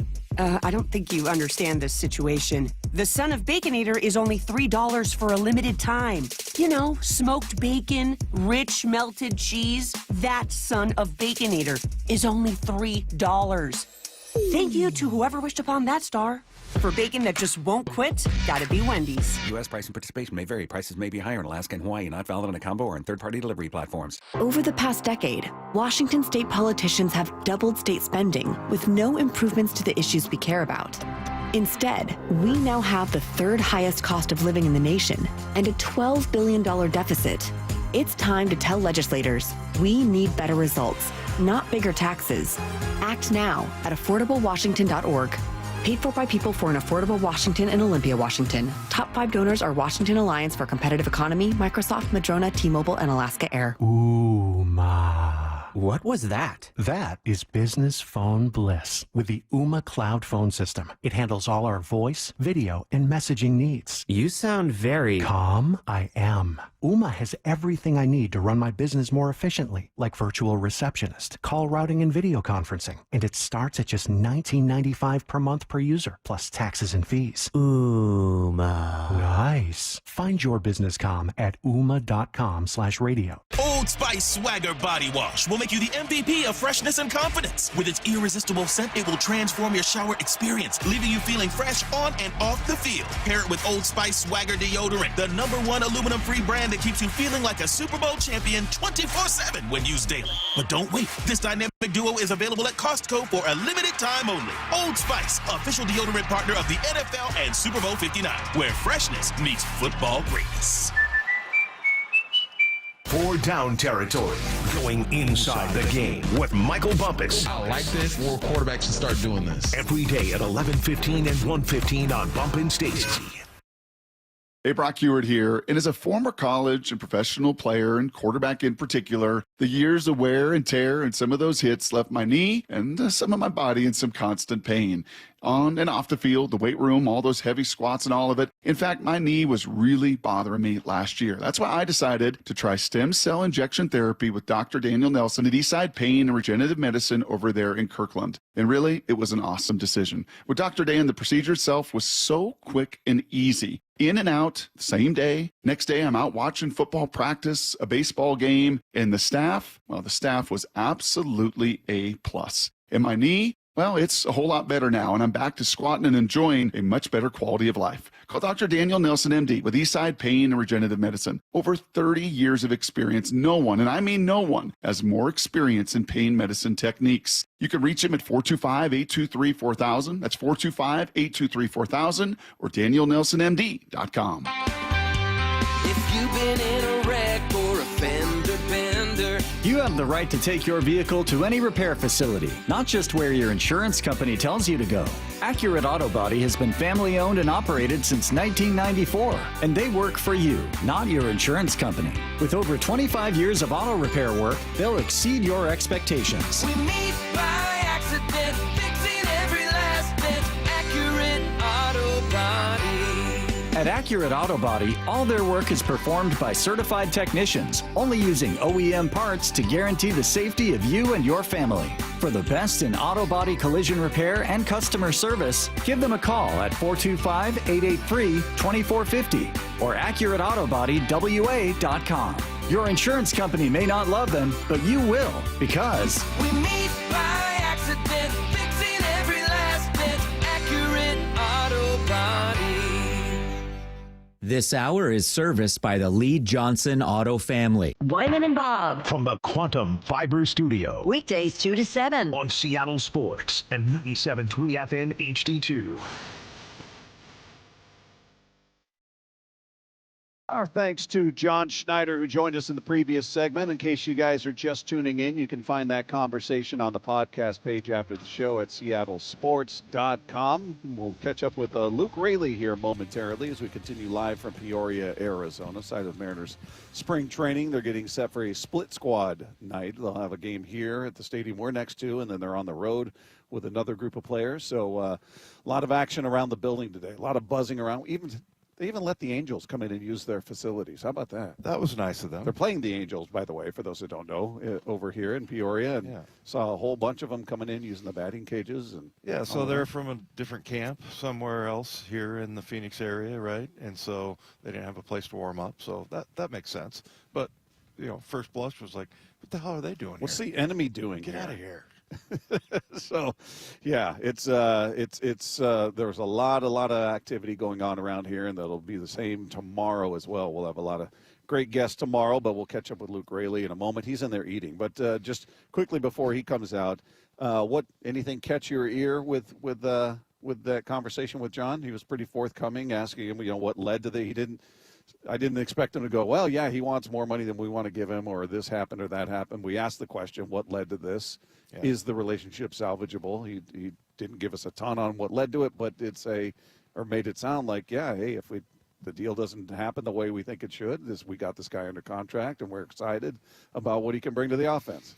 Yeah. And so, look, I think he said a couple of times about, talked about DK being the business side of it. And I thought that part of it is like, look, it has to be that way for John. I mean, he does a great job of, remaining cordial with players that he has to make tough decisions with. So, I feel like that, that's just the other side of it. That's something that has to be done. And so it's not taken as personally as it is for fans. Fans are like, oh, you don't want to be here. You want to be traded. Screw you, this and that. And, it's just different. And so, I thought he did a good job of conveying that. Yeah, that was good stuff. As we get a guy in front of us who I'm told he's already a big, strong guy, and then they said he's got new dad strength. I'm like, well, how much stronger can this guy get? Luke Raley is here with us. How are you, man? I'm all right. How about you guys? Doing great, and congratulations on being a new father. And do you feel that much stronger? Is there new dad strength there? I mean, I hope so. I don't really feel it yet, but as I keep holding her and doing those dad things, hopefully it keeps coming on. Oh, she's going to have you wrapped around her finger, right? She already does. So, how old is she? She's 8 days old. Oh, man, that's awesome. You haven't had enough. You've spent 8 days with her. But, as far as your perspective on life and everything, it just is going to give you opens up a whole new thing, right? Oh, as a player. Absolutely. Yeah, it's just so much different, like coming home from the field, like, things change when you get home now. Like it's just totally different. I used to sit there and think about my at-bats constantly, and it's a great thing because I can kind of get home and stop thinking about baseball and think about being a dad. Yeah. Was this a dream? Was this something you just waiting for that day? Yeah, I mean, it's one of those things. Like I've wanted a kid, and my wife and I just happened, and we were ready, and we're really excited she's here. Yeah. How about your wife? You realize how badass your wife is, right? Going through that. I mean, Absolutely. Went through that a couple of times. So, so how was other than that, how was the off season for you? It was good. Yeah, just got to go back to Ohio, be around friends and family, and obviously my wife was pregnant, so we were kind of pushing through that, a lot of doctor's appointments, stuff like that. But it was good off season. I got to work out with Dom this year. He came up and worked out at the facility I work out at up there in Cleveland. So it was good. I got to hit with him, and just having another guy familiar with the organization and being able to do those things is really nice. When you reflect on last year, how do you view it? Because, we spent a lot of time talking about an offense as a whole that struggled, but you were a guy that came over as one of the new additions that actually, so we always talk about playing up to the back of your baseball card. You exceeded what you'd done in the past. So I looked at your season as a success. I'm wondering how you viewed it. Yeah, I think it was a pretty good year. I think I started off slow. I'd like to, kind of smooth out the peaks and valleys and keep it more of a consistent, but it's kind of how baseball goes sometimes. You get hot, you get cold, but it's just, getting out of it as fast as you can or riding that high as long as you can. I always think of the movie Moneyball about playing first base and how Wash is there, Coach Washington, and he's like, it's incredibly hard, I mean, how is that going? It's a tough position, especially picking balls. I mean, the whole thing. That's got to be a big learning curve. Yeah, it's a big transition, but I'm not totally unfamiliar with the position. Obviously, I played there a little bit last year and throughout the minor leagues, but I'm definitely more comfortable, or have been more comfortable, in the outfield. So just having this whole spring training to be over there and work with Bone has been really, really nice. And I think my footwork has improved drastically already, which is a huge part of it. You just, in the outfield, you have so much more time to react, and things are it's just a totally different look, and it's more reactionary. And if you don't have your footwork, or you don't know what you're doing with your footwork in those reactionary situations, you can really get stumbled up. So, no, it's been great working over there with Bone, and he's one of the best, and it's just so good to be able to go over there with him all the time. As far as your offense goes, saw you working your tail off here, going from the cage to the field, back to the cage. I mean, there's no shortage of cuts out there. But was there a specific thing you're addressing in your offense this year? I want to do this better. I want to work on this strength or work on this weakness. Yeah, like I said, I just want to be more consistent. I want to, be able to get out of those valleys faster, and when things are going south, be able to turn it around faster. So it's just doing the repetition and constantly having the same approach and stuff like that. So, yeah, just as a whole, I would say just, be more consistent. You were talking about Coach Bone, Perry Hill, right? What makes him so good? Because everybody raves about him when they come over and talk to him. No, he just knows exactly, he knows the footwork and, all four infield spots. He's just so good at explaining and, trying to teach you how things work and why you do things a certain way. And there's just a lot that goes into it that he knows how to, get into your mind. Yeah. So let you know, why you feel the ball this way when you're going here, different forms and different footwork. It's just he explains things really, really well. What's funny is you're a guy that's got a ton of power and people go nuts when you hit home runs. I felt like there was almost as much excitement as when you lay down a bunt. It was, first of all, it's a rare skill these days, people being able to lay down a bunt. But is that something you spend a lot of time working on and perfecting, because you do it very well? Yeah, I mean, it's something I take very seriously. I think that kind of plays into the valleys I was talking about. So, you're on a skid and you're doing anything to get a base hit, laying down a bunt is sometimes the best way to do it. So, anytime that I see, some grass over there where the third baseman's kind of moved off third and I can get one down, I'm always looking for it. Well, I like it's in their head now because they got film of you doing it. So I love that they have to prepare for that. That's a huge element of your game. Absolutely. Can you imagine this guy running at you? Like No. You're like a freight train once you get going, man. Yeah. I feel like you've got sneaky speed. Yeah, I get told that a lot. Yeah. I definitely don't look like somebody that can run, and then I'll get on first base, and first baseman more times than I can count be like, man, you really get down the line. Yeah. So yeah, I think it's it's max effort and kind of limbs flying everywhere, but it works. So. And everybody wants to get out of the way. That's right. Hey, whatever works. So does that mean more stolen bases are going to be part of it? Is that going to be part of the game as well?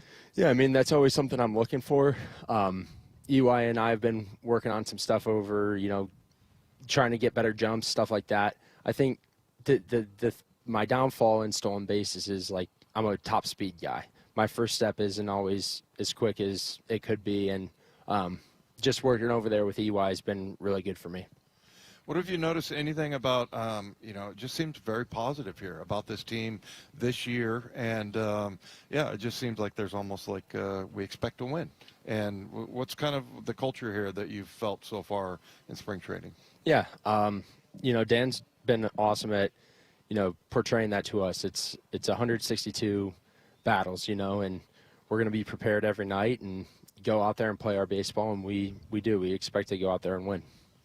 Well, Luke, it's cool to finally catch up with you. I know we've been trying for a while, and we finally made it happen. Congratulations on the new addition to the family. That's very cool. And we look forward to seeing you this year. It's going to be a lot of fun. Yeah, thank you very much. There you go. Luke Raley, man, it's good to catch up with him.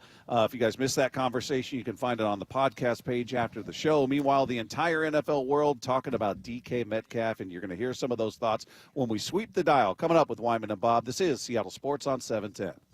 Fourth down territory, going inside the game with former Cougs and Seahawks wide receiver Michael Bumpus. What part of football has changed, and do you like it? 2-point conversions. Like, we are chasing points. The game has changed. 2-point conversions and fourth downs. So we're seeing coaches dive into the data like a lot of people do with baseball. And I like it, and it is weird at the same time because I'm not used to seeing these fourth down conversions or attempts and these 2-point conversions. Fourth down territory, every day at 11:15 and 1:15 on Bump and Stacy. Are you 50 or older? This news is for you. The CDC now recommends you get vaccinated against pneumococcal pneumonia. Even if you're healthy, your age puts you at risk. People 50 or older are over 6 times more likely to be hospitalized with pneumococcal pneumonia compared to adults 18 to 49. Just one shot can help protect you. Learn more and schedule at vaxassist.com. That's VAXassist.com. Sponsored by Pfizer. This is the story of the one. He's responsible for keeping a leading healthcare facility clean and safe. And he trusts Grainger's high-quality HVAC cleaning and safety products, combined with their world-class supply chain, to consistently deliver, ensuring he's covered inside and out, so he can focus on keeping his facility clean to help protect the health of everyone inside. Call 1-800-GRAINGER, click Grainger.com, or just stop by. Grainger, for the ones who get it done. Homeowners, what's going on top of your roof? Any idea? I had no idea what was going on with my roof, especially after all the rain, the snow, the trees around me, the leaves, everything going on. So I had Asset Roofing come out and do an inspection just to give me a heads up. I had them come out a little over a year ago, and they pointed out some areas we needed to keep an eye on. So let's get an update. They came out, got up there, did some moss removal, took care of a couple of small issues with the gutters and the downspout, and gave me a very detailed report when I got home. An email with pictures, with suggestions and recommendations. And more importantly, we got out in front of a couple of small problems that could turn into big and, more importantly, expensive problems. And that's what you're looking for with an inspection like that. So if you are like me and you've got no idea, you're not spending any time on your roof, get these guys to get out there. They're the best in the business. Asset Roofing's been doing this for a couple of decades at this point, and they know their business. Get them up there, see what's going on up there. It's a very quick, easy appointment, and maybe you already know what's happening. You need a repair, you need a replacement. Again, the best in the business. Have them come out there and give you a bid.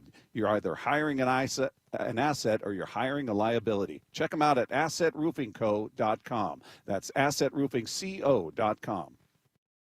Prescriptions require an online consultation with a healthcare provider who will determine if appropriate. Restrictions apply. See website for details and important safety information. Price varies based on product and subscription plan. Hey guys, let's talk ED because millions of men experience it, but not everyone can access or afford treatments like Viagra. Well, Hims can help. Through Hims.com, you can get a full range of treatment options for ED, including daily or as-needed meds through a 100% online process. It all starts with an online intake form. Get started at hims.com/joy, and from there, a medical provider licensed in your state will determine if ED treatment is right for you. If prescribed, your medication is shipped to you for free. Find the ED treatment that fits your needs with options up to 95% less than the brand names. Millions of men experience ED, but Hims can help. To start your free online visit and save up to 95%, go to hims.com/joy. That's hims.com/joy for your free online visit. HIMS.com/JOY. Are you working in the refrigeration industry? Are you staying up on current regulations? Well, Local 32 can help advance your career. That's right. Learn more at UALocal32.com. Again, that's UALocal32.com. Stream every Seattle sports show with the Seattle Sports app. Brought to you by Fred Hutchinson Cancer Center. Get new videos, podcasts, and articles on the Seahawks and Mariners from your favorite Seattle sports personalities daily.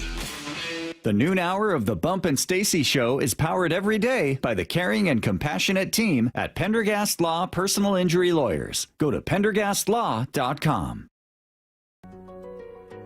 So I formed Davis Law Group about 30 years ago, and I would get, the same questions from people about what to do in the case of an accident. Do you need a lawyer? To the point where I decided that I would at least write a book which would answer the common questions that I would receive as a lawyer. Once I wrote my first book, it proved to be hugely popular. I decided to write then a series of books in different accident cases so that we could really teach people about their rights, how to protect them, and how to decide on whether they need a lawyer and what lawyer to hire. I've found in my career that having a client that is educated and knowledgeable about their particular type of case really helps the client and also usually ends up making the case or the claim more successful.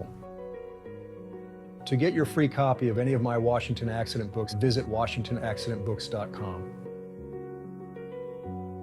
For many of us, it's happening. Your hair is thinning, your crown is disappearing. Hair loss had me feeling like I was losing my identity altogether. Well, I've got some good news. It's a simple one-day treatment that worked for me. The Advanced FUE from Advanced Hair. It starts growing new hair the very next day, and it's guaranteed to grow for life. We've all seen the pills and lotions that come with monthly memberships. Those can help retain what you have. But what if you want your own natural hair in specific areas like I did? You decide how much, how thick, and where. From Advanced Hair's state-of-the-art facilities to the world-class leading doctors like Dr. Perungo, it's not a maybe your hair will grow, it's guaranteed that your new hair will grow. For your free consultation, $250 off and 250 free hair grafts, call 425-449-8185. Advanced Hair is the winner of the 425 Business of the Year, and they are the team that I personally recommend. That's 425-449-8185 or advancedhair.com. Scanning the airwaves for the most interesting and entertaining stories of the day. Sweeping the dial. Every afternoon at 4:45 with Wyman and Bob. Presented by Silver Reef Casino Resort.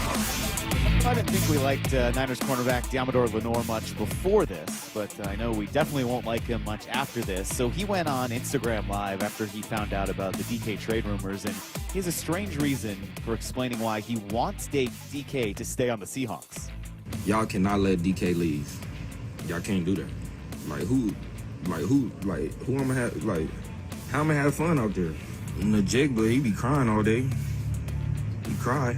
That's all he do is cry. Ref, he holding, ref. Oh no, don't hurt me. Cry, baby. Bro, I'm not worried about JSN. I'm not. He know that. He know that. God, he know that. Sure. But back to DK. We can't let you leave, bro. Unless you want to be a Niner. The last time we called a game down there, Rabel referred to him as the player that Dave doesn't like. He's like, yeah, there's Lenore, the guy you don't like. I'm like, I can't stand that guy. Well, listen to him. First of all, spit it out, jackass. You're a real wordsmith. Well, and also he cold-cocked Bobo in the back of the head in a fight 2 years ago. And they just paid that guy $90 million. But, yeah, what a punk. That's good stuff, though. Yeah. You know, we talk about getting the rivalry going. It used to be great with Harbaugh, and now this guy, this clown, this is good stuff, ultimately. Yeah, I hope JSN hears that, and it'd be fun to watch him torch him. I hope he torches him. And if DK's still here next year, we'll see what happens. But I would imagine there could be a nice exchange there as well. So, and by the way, I don't see, if they do trade DK, I don't see them trading within the division. But we'll see what happens. But yeah, he already saw this guy for what he was, and he just sort of reinforced the fact that he's a clown. Sweeping the dial. Yeah, the whole NFL world talking about DK Metcalf. That includes the Move the Sticks podcast with NFL Network's Bucky Brooks and Daniel Jeremiah. They're kind of throwing out teams they think would be fits. Bucky Brooks thinks the Steelers would be a fit if DK changes one personality trait before the Steelers go try to acquire him. Yeah, he expands the strike zone. The only thing that I worry about DK is we talked about adults in the room. DK has had some issues with his emotional outburst in game. Does Mike Tomlin feel like he can kind of help him work through those issues? There's no doubt that he's talented. There's no doubt that he would be a great fit in Pittsburgh stylistically in terms of his physicality, toughness, the rugged nature that their wide receivers have traditionally displayed. The emotional part, you just got to make sure you do it, because coming off of, I would say, man, a 5 to 7 year runs where they've dealt with a lot of emotional receivers, are they willing to welcome that into the fold? But he certainly is a good player, and he would fit.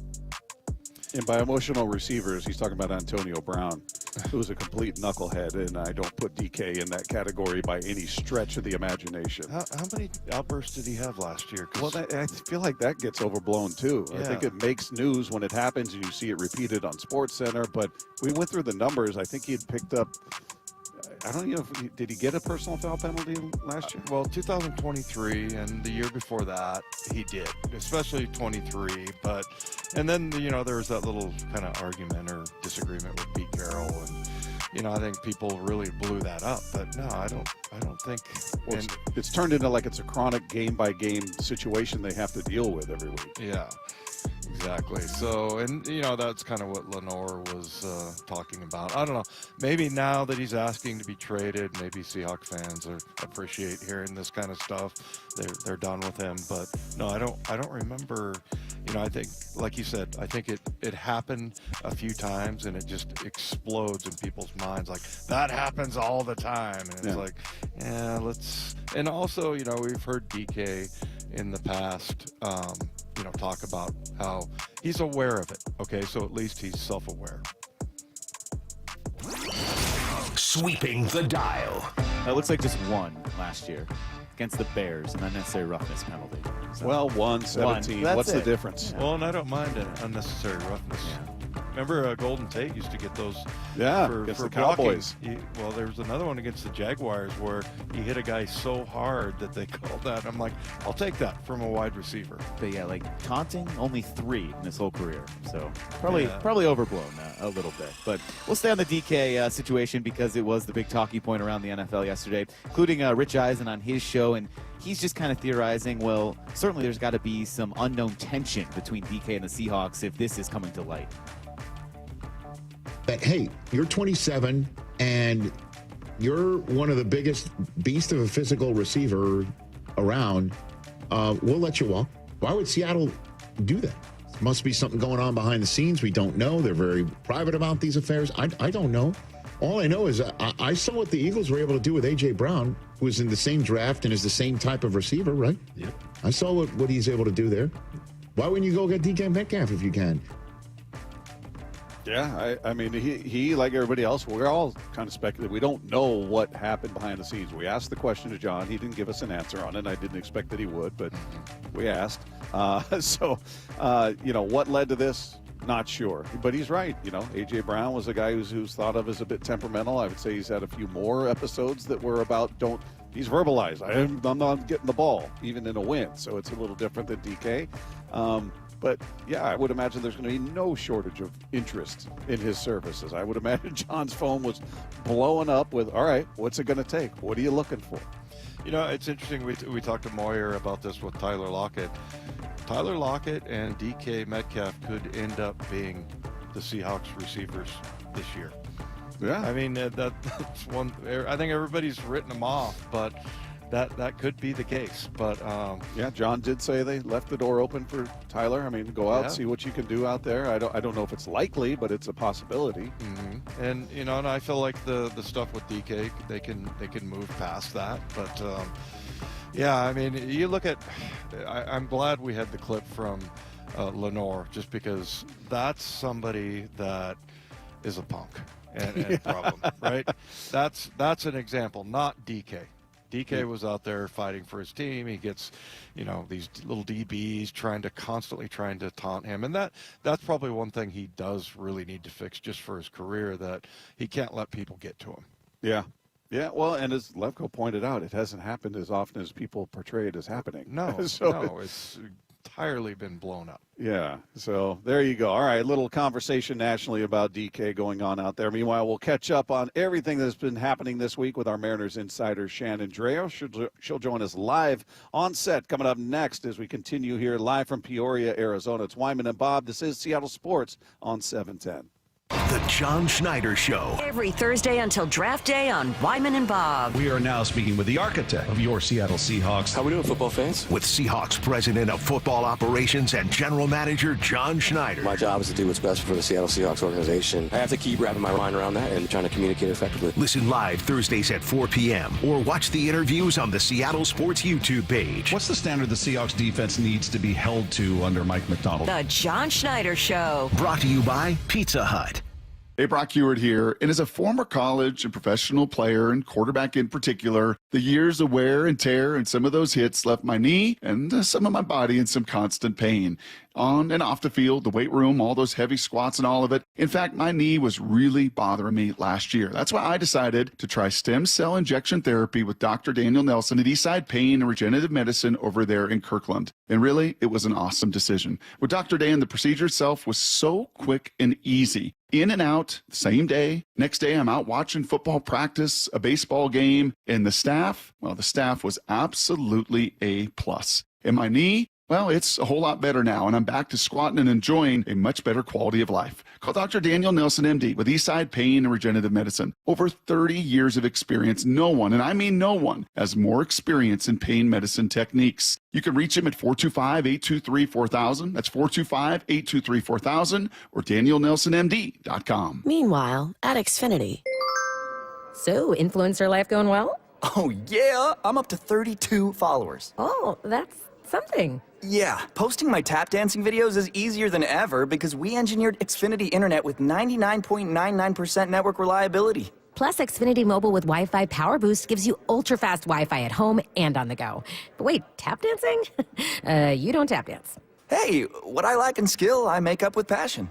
Do more of what you love and love how fast you do it with Xfinity Internet and mobile. Through April 21st, get 300 megabit Xfinity Internet and one unlimited mobile line together for $25 a month for 1 year and save over $1,000 in your first year versus other major carriers. Plus, ask how to get iPhone 16e on us. Learn more at Xfinity.com. Requires paperless billing and autopay with stored bank account. Restrictions apply. Equipment tax and fees extra. After promo, regular rates apply. Actual speeds vary. Savings compared to Verizon 5G Internet plus one unlimited welcome line and AT&T Internet 300 plus one unlimited starter SL line. Xfinity Internet required. Actual savings vary. Hi, Justin Shirley, CEO of State Roofing and Exteriors. With thousands of full replacements with expert craftsmanship and unbeatable warranties, we've been building roofs you can trust for over 5 decades. It's more than just a job, it's our promise to you. Protect your investment with a free Golden Pledge warranty on all GAF roof replacements over $15,000. Call 866-ROOF-ROOF or visit stateroofing.com today to schedule a free estimate. State Roofing and Exteriors, held to a higher standard since 1968. Down, set, Pizza Hut, Hut! Game day isn't complete without Pizza Hut. And right now, when you buy one large Pizza Hut pizza and use the exclusive 710 Seattle Sports code HUT, get another pizza for free. That's right, 2 pizzas, 1 epic deal. Just use promo code HUT when you order on the app or at pizzahut.com. Again, that's promo code HUT. Don't fumble this offer. Grab yours now before the clock runs out. No one out pizzas the Hut. Order through the app or online at pizzahut.com. Hut. Let's face it, nothing makes you look older than you really are than thinning hair. But what if you could not only increase your hair count, but promote new hair growth without surgery, without drugs with potential side effects, and without a prescription from your doctor? Well, now you can, thanks to a breakthrough new supplement called Hair Grow, provided by New Nordic, the #1 supplier of dietary supplements in Europe. Hair Grow is now available in the U.S. Only Hair Grow contains Tocogaya, a powerful antioxidant that has received a U.S. patent. Multiple clinical studies show Hair Grow is safe and effective in promoting new hair growth. In one study, 95% of the patients using Hair Grow saw increased hair count. Don't lose more time and more hair. Try Hair Grow today to feel and look your best. Available online at Amazon, Walmart.com, and NewNordicUSA.com, or in stores at your local CVS. Look younger and feel more confident with Hair Grow by New Nordic at NewNordicUSA.com, or in stores at your local CVS. This is the story of the one. As a quality technician in a food processing center, she knows that making the right call is the best way to avoid a recall. That's why she trusts Grainger's world-class supply chain to deliver the high-quality supplies she needs to help keep her production line, her equipment, and her customers happy and healthy. Call 1-800-GRAINGER, click Grainger.com, or just stop by. Grainger, for the ones who get it done. Jackson Hewitt wants you to save money on tax prep. We're saving money by having our intern rap in this commercial. Don't stress, Jackson Hewitt's got expert tax prep, $149 or less. Yo, some tax guys lie about price. What? They got hidden fees, that ain't nice. Ain't nice. Don't ignore MC Kevin's rhyme, cause this deal's for a limited time. $149. For tax prep that's $149 or less, hurry into Jackson Hewitt today. No cap. Limited time offer for new clients on federal returns. Participating locations only. Terms at jacksonhewitt.com/149. Let's go! This is Seattle Sports. Streaming through the Seattle Sports app. KIRO AM Seattle. KIRO FM HD2 Tacoma. Home of the Seahawks, Mariners, and everything Seattle sports. Seattle Sports Snapshot.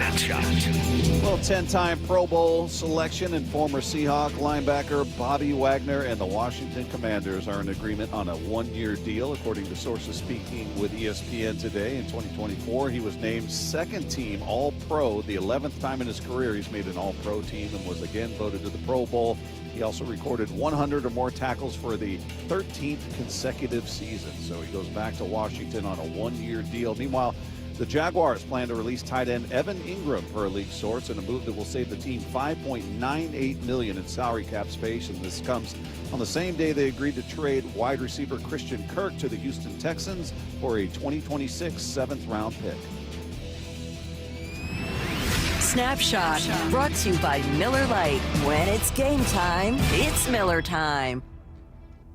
From the Quantum Fiber Studio, this is Wyman and Bob. On Seattle Sports. Streaming live on the Seattle Sports app and at seattlesports.com. Now, here are your hosts, Dave Wyman and Bob Stelton. We continue live from Peoria, Arizona, side of the Mariners Spring Training Complex out here. It's Wyman and Bob, Seattle Sports on 710. And joining us here in person at our set is our Mariners insider, Shannon Drayer, and our housemate, Shannon Drayer. Hi, Shannon. You know, it's just not a spring training until you guys are in your puppy coats down here. I mean, it I happens know, right? every single year. Can you please verify for everybody who thinks we're being babies that it is, in fact, a bit chilly here? It's very real. It's the weirdest thing. It's 70 degrees and sunny here feels like 90. 70 and any cloud and any wind feels like 55. Yeah, it gets a bit chilly. That's just how it goes. But anyway, hey, we're going to see our first game tonight because we had the odd day off. They've been on the road, and so we haven't had a chance to see this team play. And I know it's split squad, but just in what you've seen to this point, what stood out to you good? What are you still curious about? Well, biggest thing, he's in the lineup tonight as DH, but we haven't seen Polanco yet at third base. Sounds like we're going to see him there on Saturday. That's a transition that will be kind of eagerly awaited to actually see, and now we're going to have that chance. I think that's important.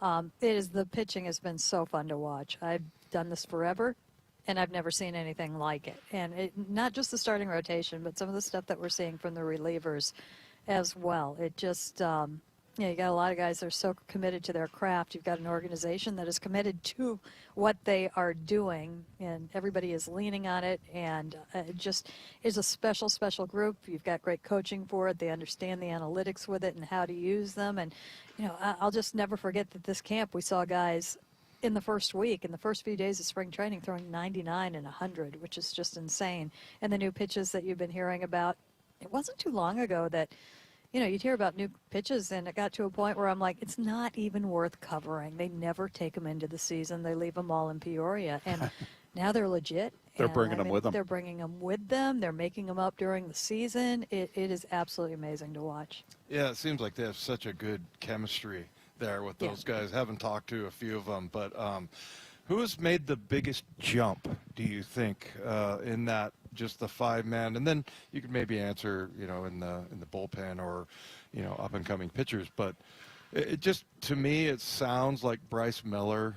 He just sounds so much more mature, like he's been in the league for a long time. But in your mind, from what you've seen, it's you talk about Bryce Miller and you talk about Brian Wu, and they started at the same place, and they both went in different directions and are still in, very good places. Whereas Bryce kept adding, and with Brian, it was like refined. You've got the stuff.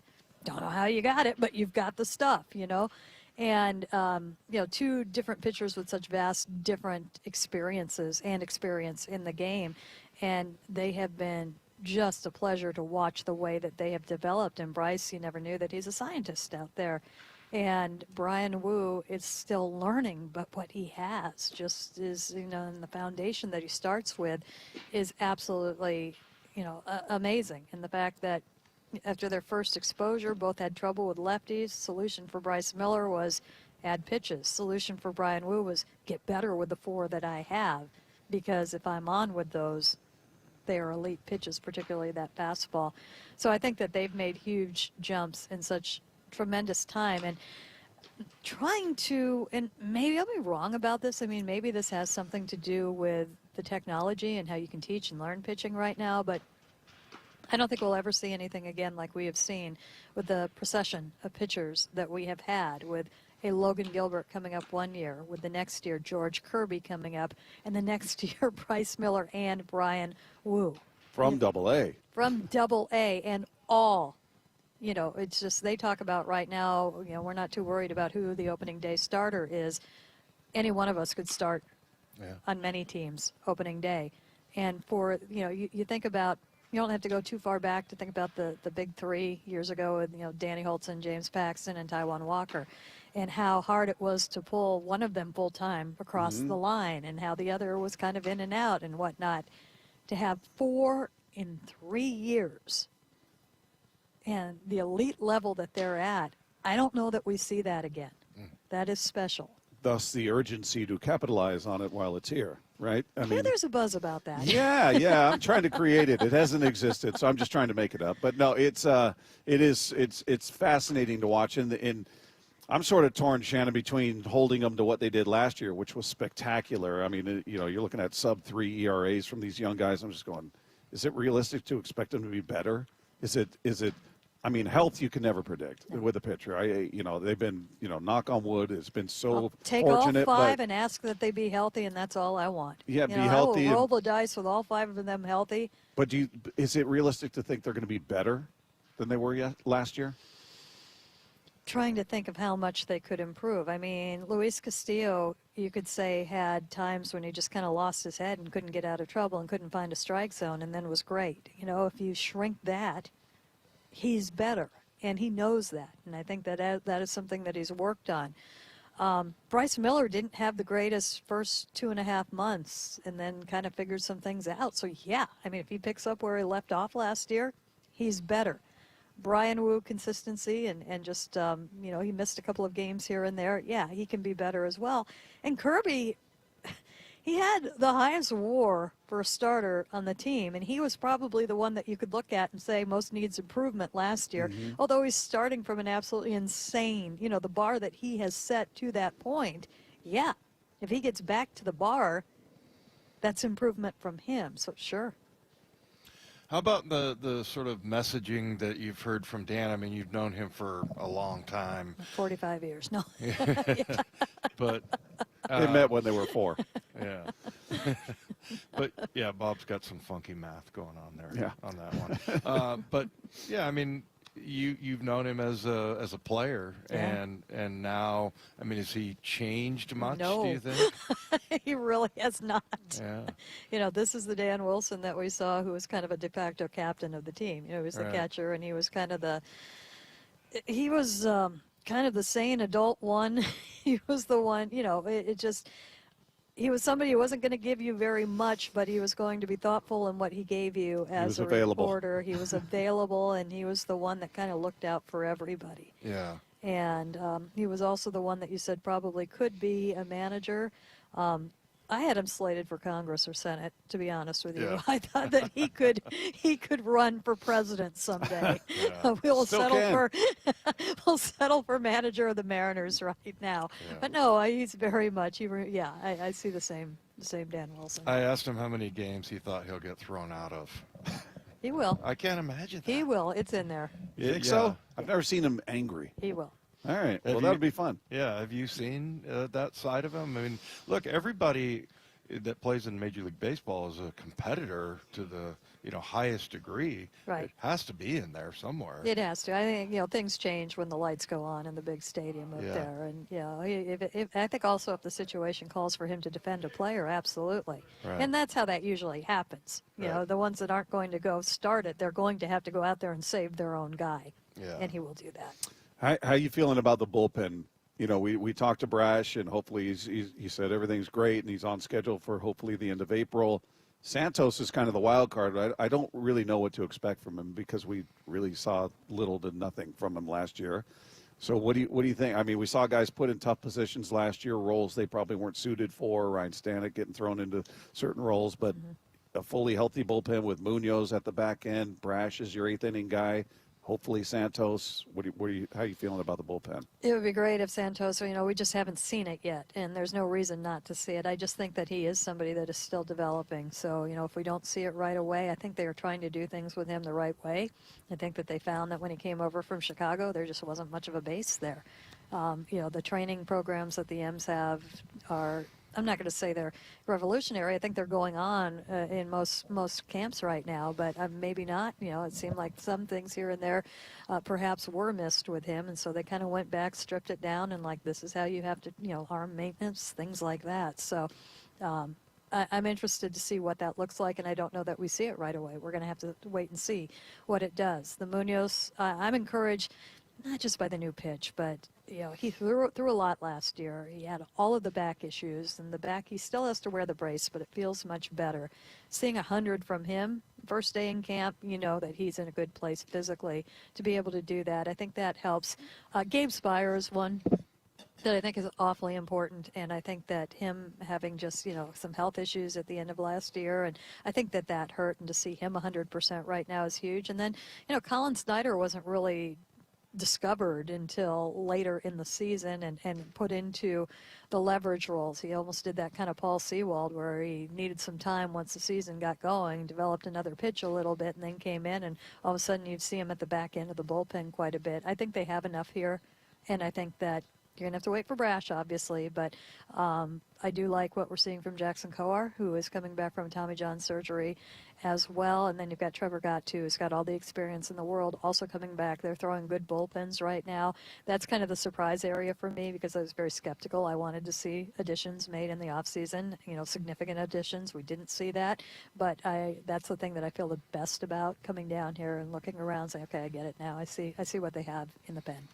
Dylan Moore looks like he's just been lazy the off season, just sitting around eating donuts and never been to the gym. Always in great shape. What have you seen from him? So funny. I think he's like every athlete's favorite athlete. Jay Buhner just loves him. Oh, yeah. We were down in Texas last year. He's like, Dylan Moore, what does he do? Is he in the weight room a lot? And it's just like he turned into his favorite player. Yeah, he was on Brock and Salk, Jay was, and went on and on. On and on. He's decided that's my guy right there. But, just It's just such an interesting career that he's had. Brought in and nobody knew who he was, and he hadn't played at the big league level. And Jerry DiPoto promised he's going to be on the opening day roster. I'm like, okay, and he's filled that utility role in to a T.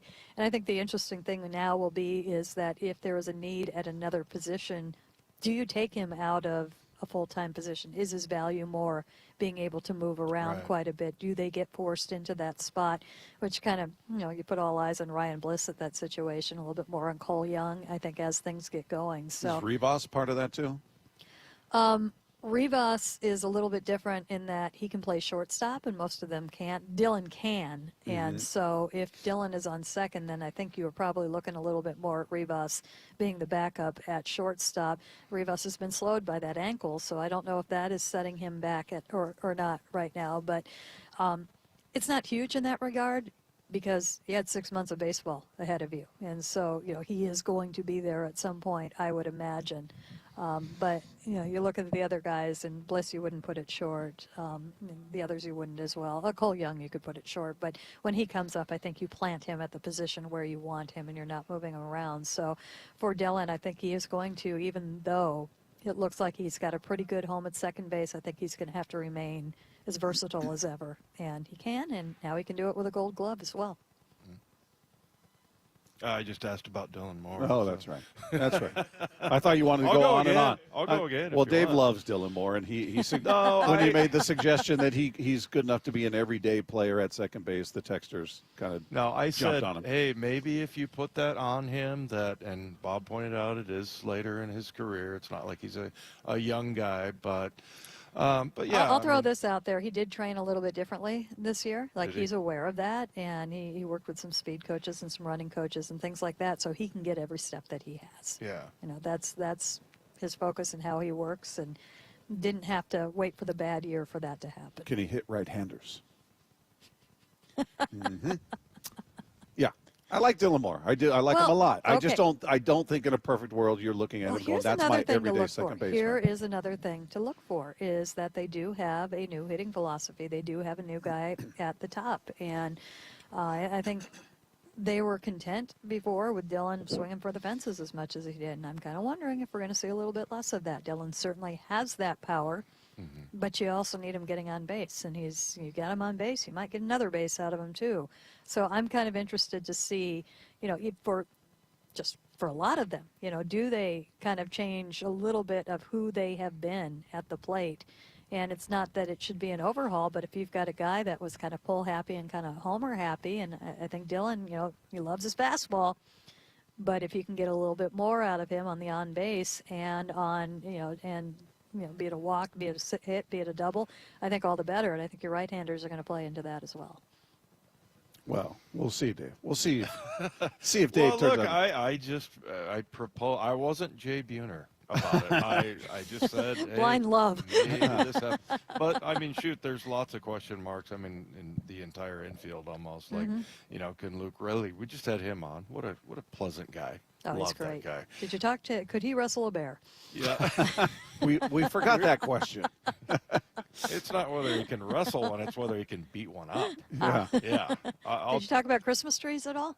No, we talked about his little Christmas girl. trees. Yeah, his family has a Christmas tree farm. Oh. Yeah, so he's grown. He knows all about them, and he can throw them on top of the car. And told me that this year he helped set up, but then it was kind of tough to be out there because everybody wanted to talk about baseball when they were trying to sell trees. So he was a little bit more under the radar this year. Yeah, I think the infield is a fair concern. I don't know what to expect from Polanco at third, and nobody does because, as you pointed out, he hasn't played there yet so far this spring. He's only started 20 games in his entire career there. So I don't know what that looks like. JP's coming back from a down year. We just talked about second base, and then you got the platoon at first with Solano too. Yeah, Solano, who and can I play don't know. anywhere there. Is he going to be at first? Is he going to be at third? Where's he going to be? Is Rowdy Tellez? Does he make the team? Is he going to be an option there as well? So there's a lot of questions, a lot of platooning going on. It seems. I don't know if it's so much platooning as it's just you have so many options. Like I think the only true platoon, and I don't think they're going to do it, would be at second base. I think you are going to have a primary second base and somebody who supplements that. And at first base, I'm not quite sure what the mix is going to be. I do think they do want to see a little bit more of Luke Raley, not necessarily platoon him, but they could do that at first. They could do it at DH. They could do it, spelling a couple of the outfielders here or there. So I don't know how that is going to turn out. And Who plays third if Polanco gets hurt or struggles? Who's the backup there? Well, I think your options, you could move Dylan Moore over there. The Mastroboni could play over there as well. We've seen Ryan Bliss take some practice over there, which is a little bit of a stretch for him, but they have had him in early, it's not a position he's played a ton, but they've gotten him work there early. Mm-hmm. They wouldn't call up the young Ben Williamson? I don't think so. I think he's still limited. That's not there yet. Not yet, and I don't know how far it's going to get with that. He does not project, like power-wise as a third baseman, but he does have a shot at getting on base. And so, if he can get on base, and he runs better. I did not know that when I came down to spring training. I like what I saw from there. So I don't think that is something that you would go immediately to. I think you could in season, but I think that if something happens, you go more early. You go more with the veteran option if you have one. What's Perry Hill think? He's got his new little wall down here, so he doesn't have to use the Legends wall here to train his infielders. But 27 outs, no more. Yeah.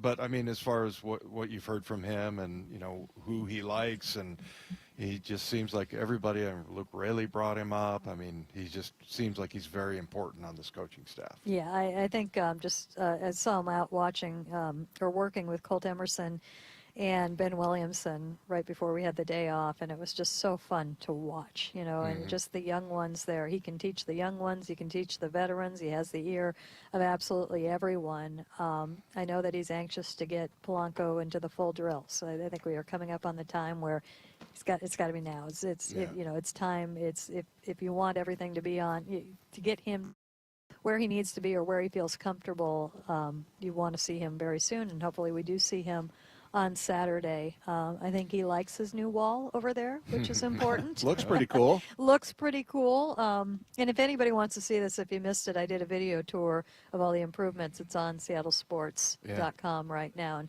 kind of walked you to the areas that you cannot go into, and got into the cages a little bit more and kind of explained what they did and what is out there, because it's a pretty big overhaul.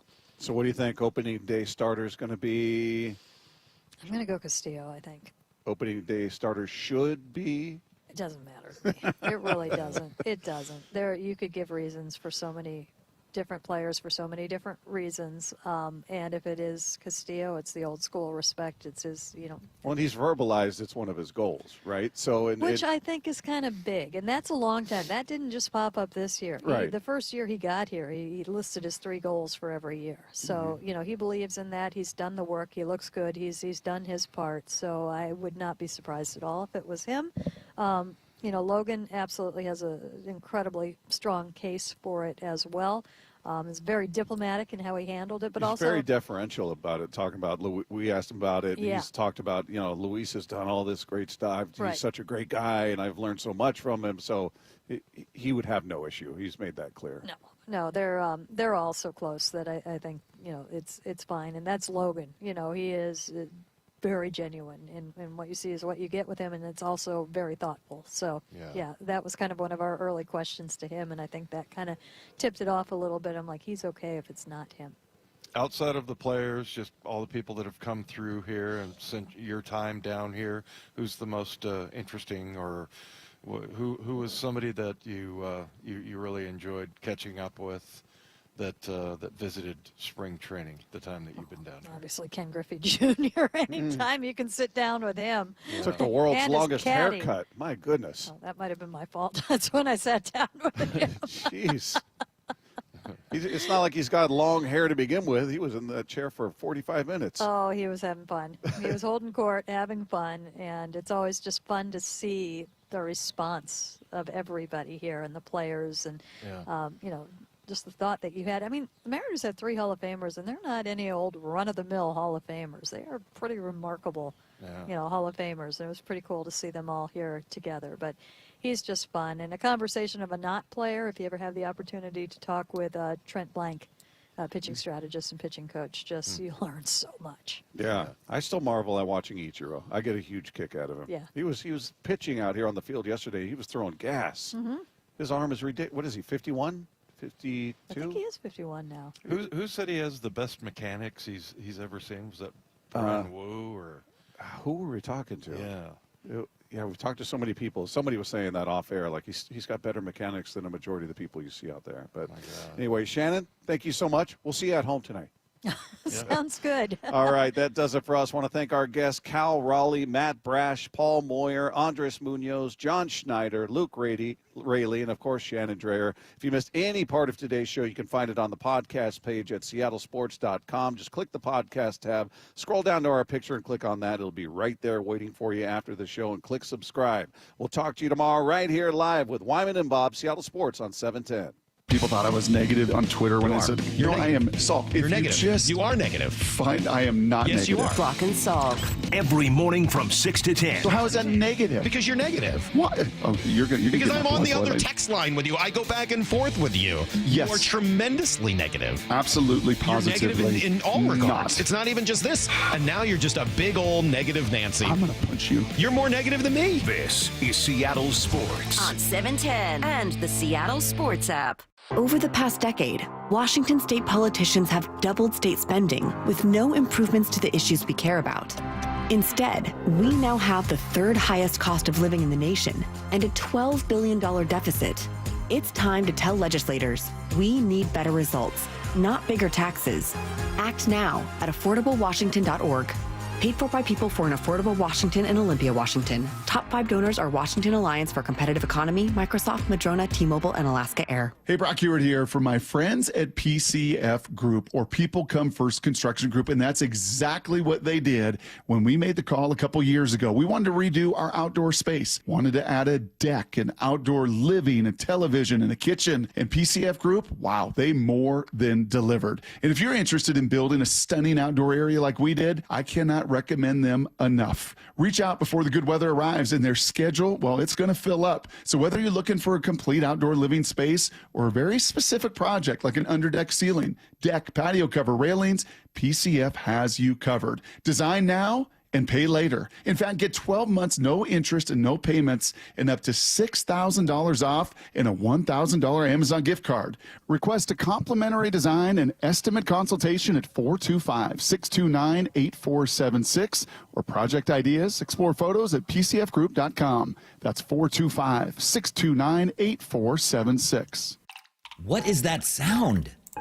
Ugh, that sounds like a plumbing sound. Luckily, there's a company that fixes all the plumbing sounds across Puget Sound. That's All Sound Plumbing. Puget Sound's plumbing experts. Have a sound? Visit allsoundplumbing.com.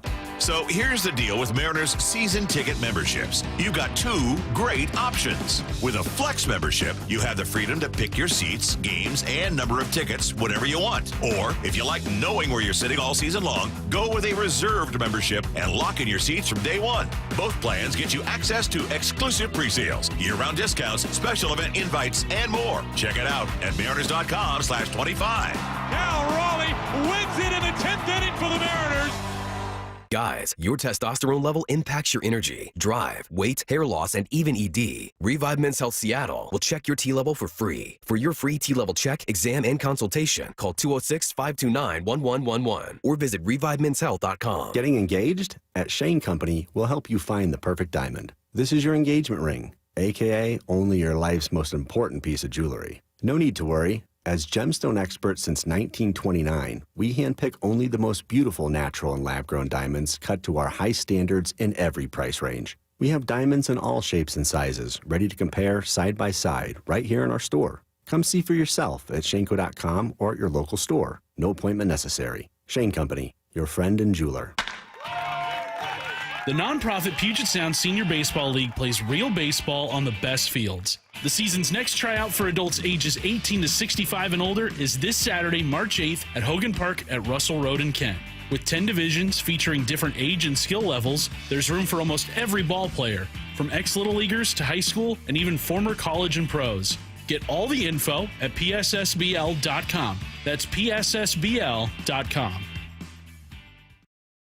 Attention! If you owe money to the IRS, this is an urgent message. The IRS is cracking down by sending out collection letters, garnishing paychecks, seizing bank accounts, and putting liens on homes and businesses. They call it enforced compliance, and you better watch out because penalties and interest on unpaid taxes compound daily, making it even harder to get out of debt. Don't let tax debt destroy your life. You need to call Optima Tax Relief, America's #1 tax resolution firm. They're experts in taxpayer assistance programs that can save you thousands if you qualify. A+ rated by the Better Business Bureau, Optima's resolved over $1 billion of tax debt for their clients. Let them fight on your behalf, helping to put your tax problems to rest. Call the tax professionals at Optima now for a free consultation. Call 800-343-6460. 800-343-6460. 800-343-6460.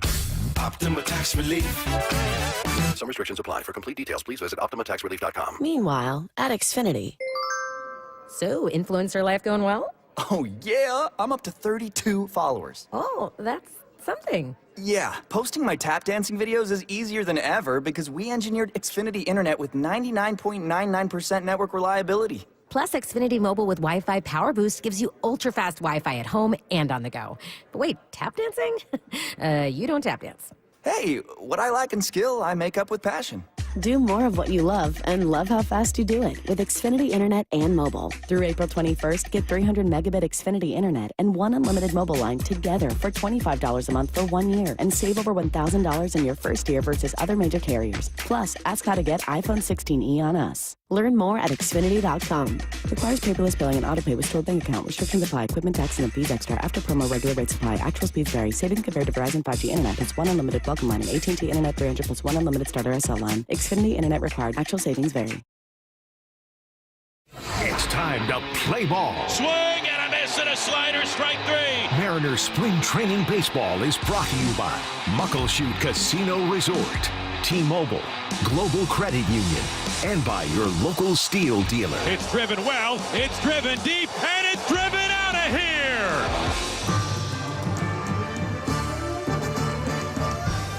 Welcome to Seattle Mariners baseball. Great to have you with us here from Peoria Stadium. The Mariners back in action today as the M's get set to take on the Los Angeles Angels for the second time this spring already. Mariners back in action against the Angels, this time at home. The Mariners under the lights again. They'll be under the lights today and tomorrow once again as we get a chance to see Brian Wu today, which will be pretty fun. We'll see some of the A bullpen as well, and I think we're all excited to see Santos on the mound for the first time. He is scheduled to throw today, so that's pretty exciting. So we have that in store for you. We have something pretty fun in store for you as well. Rick had a chance to sit down with Bryce Miller, and we have that conversation coming your way right after this. It's the Mariners pregame show brought to you by Muckleshoot Casino Resort. We'll come back with more right after this on the Global Credit Union Mariners Radio Network. As we age, the home can become an unsafe place, but at Care Partners Senior Living, help is always nearby. Amanda here for Care Partners Senior Living. Our communities offer safe living spaces with medical professionals on site and ready to help. We assist you with your mobility when needed, so you can participate in activities whenever you like and socialize at your own pace. With locations throughout Washington and Arizona, you'll find a Care Partners community near you. Care, it's in our name and what we do. Learn more at carepartnersliving.com. Hey Mariners fans, this is Dan Wilson for Virginia Mason Franciscan Health. Everyone should know their blood pressure and cholesterol level. If they're too high, the risks of heart attack, stroke, and heart disease increase. That's why an annual wellness checkup with your doctor is so important.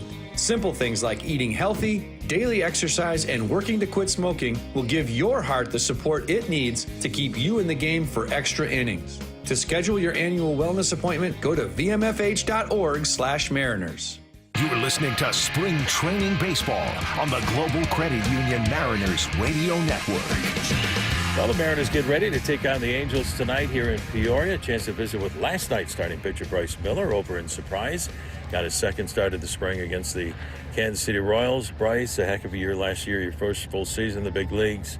And we'll talk about that in a moment. But I want to talk to you about how you look at your performances here in the early part of the spring. How much do you look at results or just how you feel as far as getting ready for another season? Yeah, I think the main thing is getting through spring healthy and getting built up and ready to go for the first game. And obviously every time you go out and compete, you want to perform well.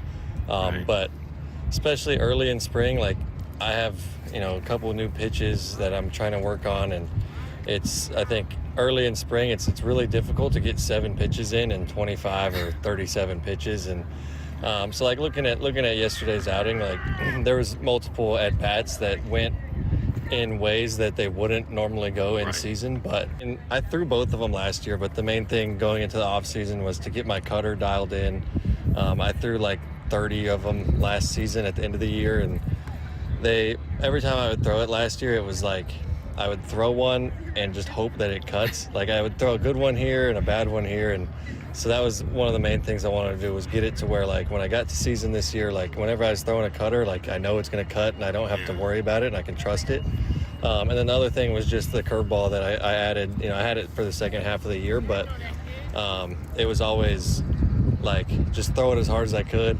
And now it's like getting it to a spot where like I have consistent shape with it, consistent velocity, and then I can just chase location with it. So those are the 2 main things I worked on. And so, in the meantime, it's just trying to get back to getting the fastballs up and then working everything else off of that, and getting ahead and attacking hitters like with location. Seems like for you and a lot of guys, a new pitch every year. You got to tell me the story about the splitter. You're messing around with it last year, and quickly did you bring it into a game? Can you tell us about that? Yeah, so the splitter, I didn't have it in 23. I had a changeup in 23, and it wasn't very good, like performed horribly. And in 23, that was, I believe, the first year of Logan and Kirby's splitter, and they both had success with it. So just watching both of them throw a splitter made me want to do one. And so I added it during the off season last year. It's kind of I would say it's different than most other pitches. Like it's tough to add a splitter in season. It provides it gives you a new stress on your elbow, and it's something that you kind of want to build into. And so that was my goal of last off season, was adding the splitter and building it in slowly. And really the first half of the season, I was still getting used to it and trying to figure out location and shape. And I feel really good with where it's at as well. I think this year, coming into this year, like I'm able to trust that pitch. I can throw it, in zone and in finish counts, and so I think that's going to be big for me as well. You got a lot of weapons. Visited with Bryce Miller, last night's starter against the Royals. What's the genesis of so many new pitchers over the last 2-3 years with such a young pitching staff? Trent Blank and Pete Woodworth, 2 incredible pitching coaches for this ball club. Where does all this new stuff come from to incorporate things each and every year? I think we learn a lot from each other, and one thing that this organization does really well is they provide us with the analytics and teach us how to look at analytics in the way that they would help us. And that was something I didn't really know much about until I got to pro ball and until I got to this organization. And I think for me, it's always been like if I see somebody else with a pitch that is performing really well and we throw similarly, then I'm like, okay, let me try that, try to throw that pitch and see if I can do it. But it also helps having Logan and Kirby, be a year and 2 years ahead of me. Seeing how they've kind of adjusted throughout their years in the big leagues and what they've added or subtracted and what they're focusing on, it also helps a lot. And then also, Woody and Trent, they're great. Anytime I have any questions on anything or how to add something or what I should be looking for, I go to them and they tell me what I need. So it's great to have. I tell you what, Bryce, it's amazing what you do and everybody, what they do and how you do it. I'm looking forward to an outstanding year. Bryce, thanks a lot for the visit tonight. Yes, sir. Thanks for having me. Mariners starting pitcher Bryce Miller will be back with tonight's starting lineups. Mariners and the Angels here in Peoria right after this timeout. Baseball fans, don't miss a single inning this season while camping in the North Cascades, in Yellowstone, or on the Oregon coast in an RV from Valley RV Supercenter. RVs can come equipped with everything you need, so you'll never miss a pitch, wherever you are. Plus, RVing offers other great pastimes like hiking, biking, fishing, or just sitting around a campfire reliving another great win. Come see us in Kent or at ValleyRVSupercenter.com, where journeys begin. The man who brought the rock and roll edge to the Eagles, Grammy winner and Rock and Roll Hall of Fame member, Don Felder. April 17th at Emerald Queen Casino Event Center. Welcome to the Hotel. Performing hits like Life in the Fast Lane, Hotel California, Take It Easy, and more. Tickets at emeraldqueen.com. Don Felder, April 17th at Emerald Queen Casino, the entertainment capital of the Northwest. 21 and older. Need gambling help? Call 800-547-6133 or visit emeraldqueen.com. You're listening to Spring Training Baseball on the Global Credit Union Mariners Radio Network. Well, the Mariners have taken the field here as we take a look at the starting lineups presented by Global Credit Union, where members enjoy benefits like 24/7, 365 personal service, no fee accounts. Learn more at globalcu.org. Global Credit Union, strength in members. Looks like this for the Mariners. Leading things off for the Mariners will be J.P. Crawford. He's the shortstop in this one. Randy Rosarena in left field after that. Jorge Polanco, the DH.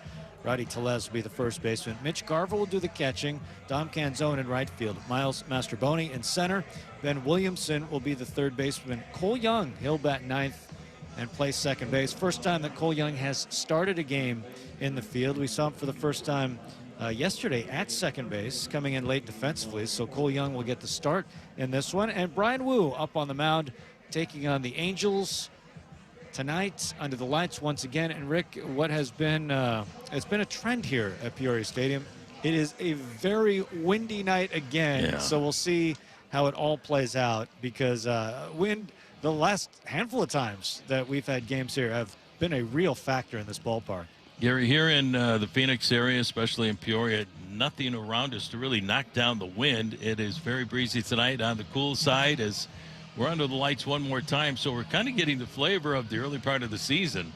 Here in the middle part of the spring, we'll have a night game as well tomorrow night. But I tell you what, baseball is heating up, so that warms us up. That's good news. And Brian Rue is ready to get his second start in on the spring. Welcome to Mariners baseball, everybody. Brisk wind blowing out toward center field, right center field actually, as the Mariners get their second look at the Angels this spring. Brian Wu out of the Oakland, California area. He's ready to go. Leading things off is Taylor Ward, and here we go. The windup by Brian, and the first pitch of the ball game on the way, and it's a fastball for a strike at the knees, and we are underway. The umpires for tonight's game: Chris Guccione, Derek Thomas, Stu Sherwater. And we've got our third base umpire, Willie Traynor. Wind up and the 0-1, fastball, strike, and the count is now 0-2 as Brian has come out throwing strikes. He had a tremendous season last year. First full year in the big leagues. Actually, a slow start in the early part of the year, coming back from shoulder inflammation. He made 22 starts, was 9-3 with a 2.89 ERA. Here's the pitch, swing and a miss and a high heater for strike three. So his first three pitches, Brian Wu strikes out Taylor Ward, and that's how this game starts off. So Brian Wu going right after Ward, strike 1, 2, and 3, and one away for the Halos. What a start for Brian. And that'll bring up second baseman Christian Moore, and the Angels really high in this kid. He was a first-round pick by the Angels last year. Here's the windup by Brian, and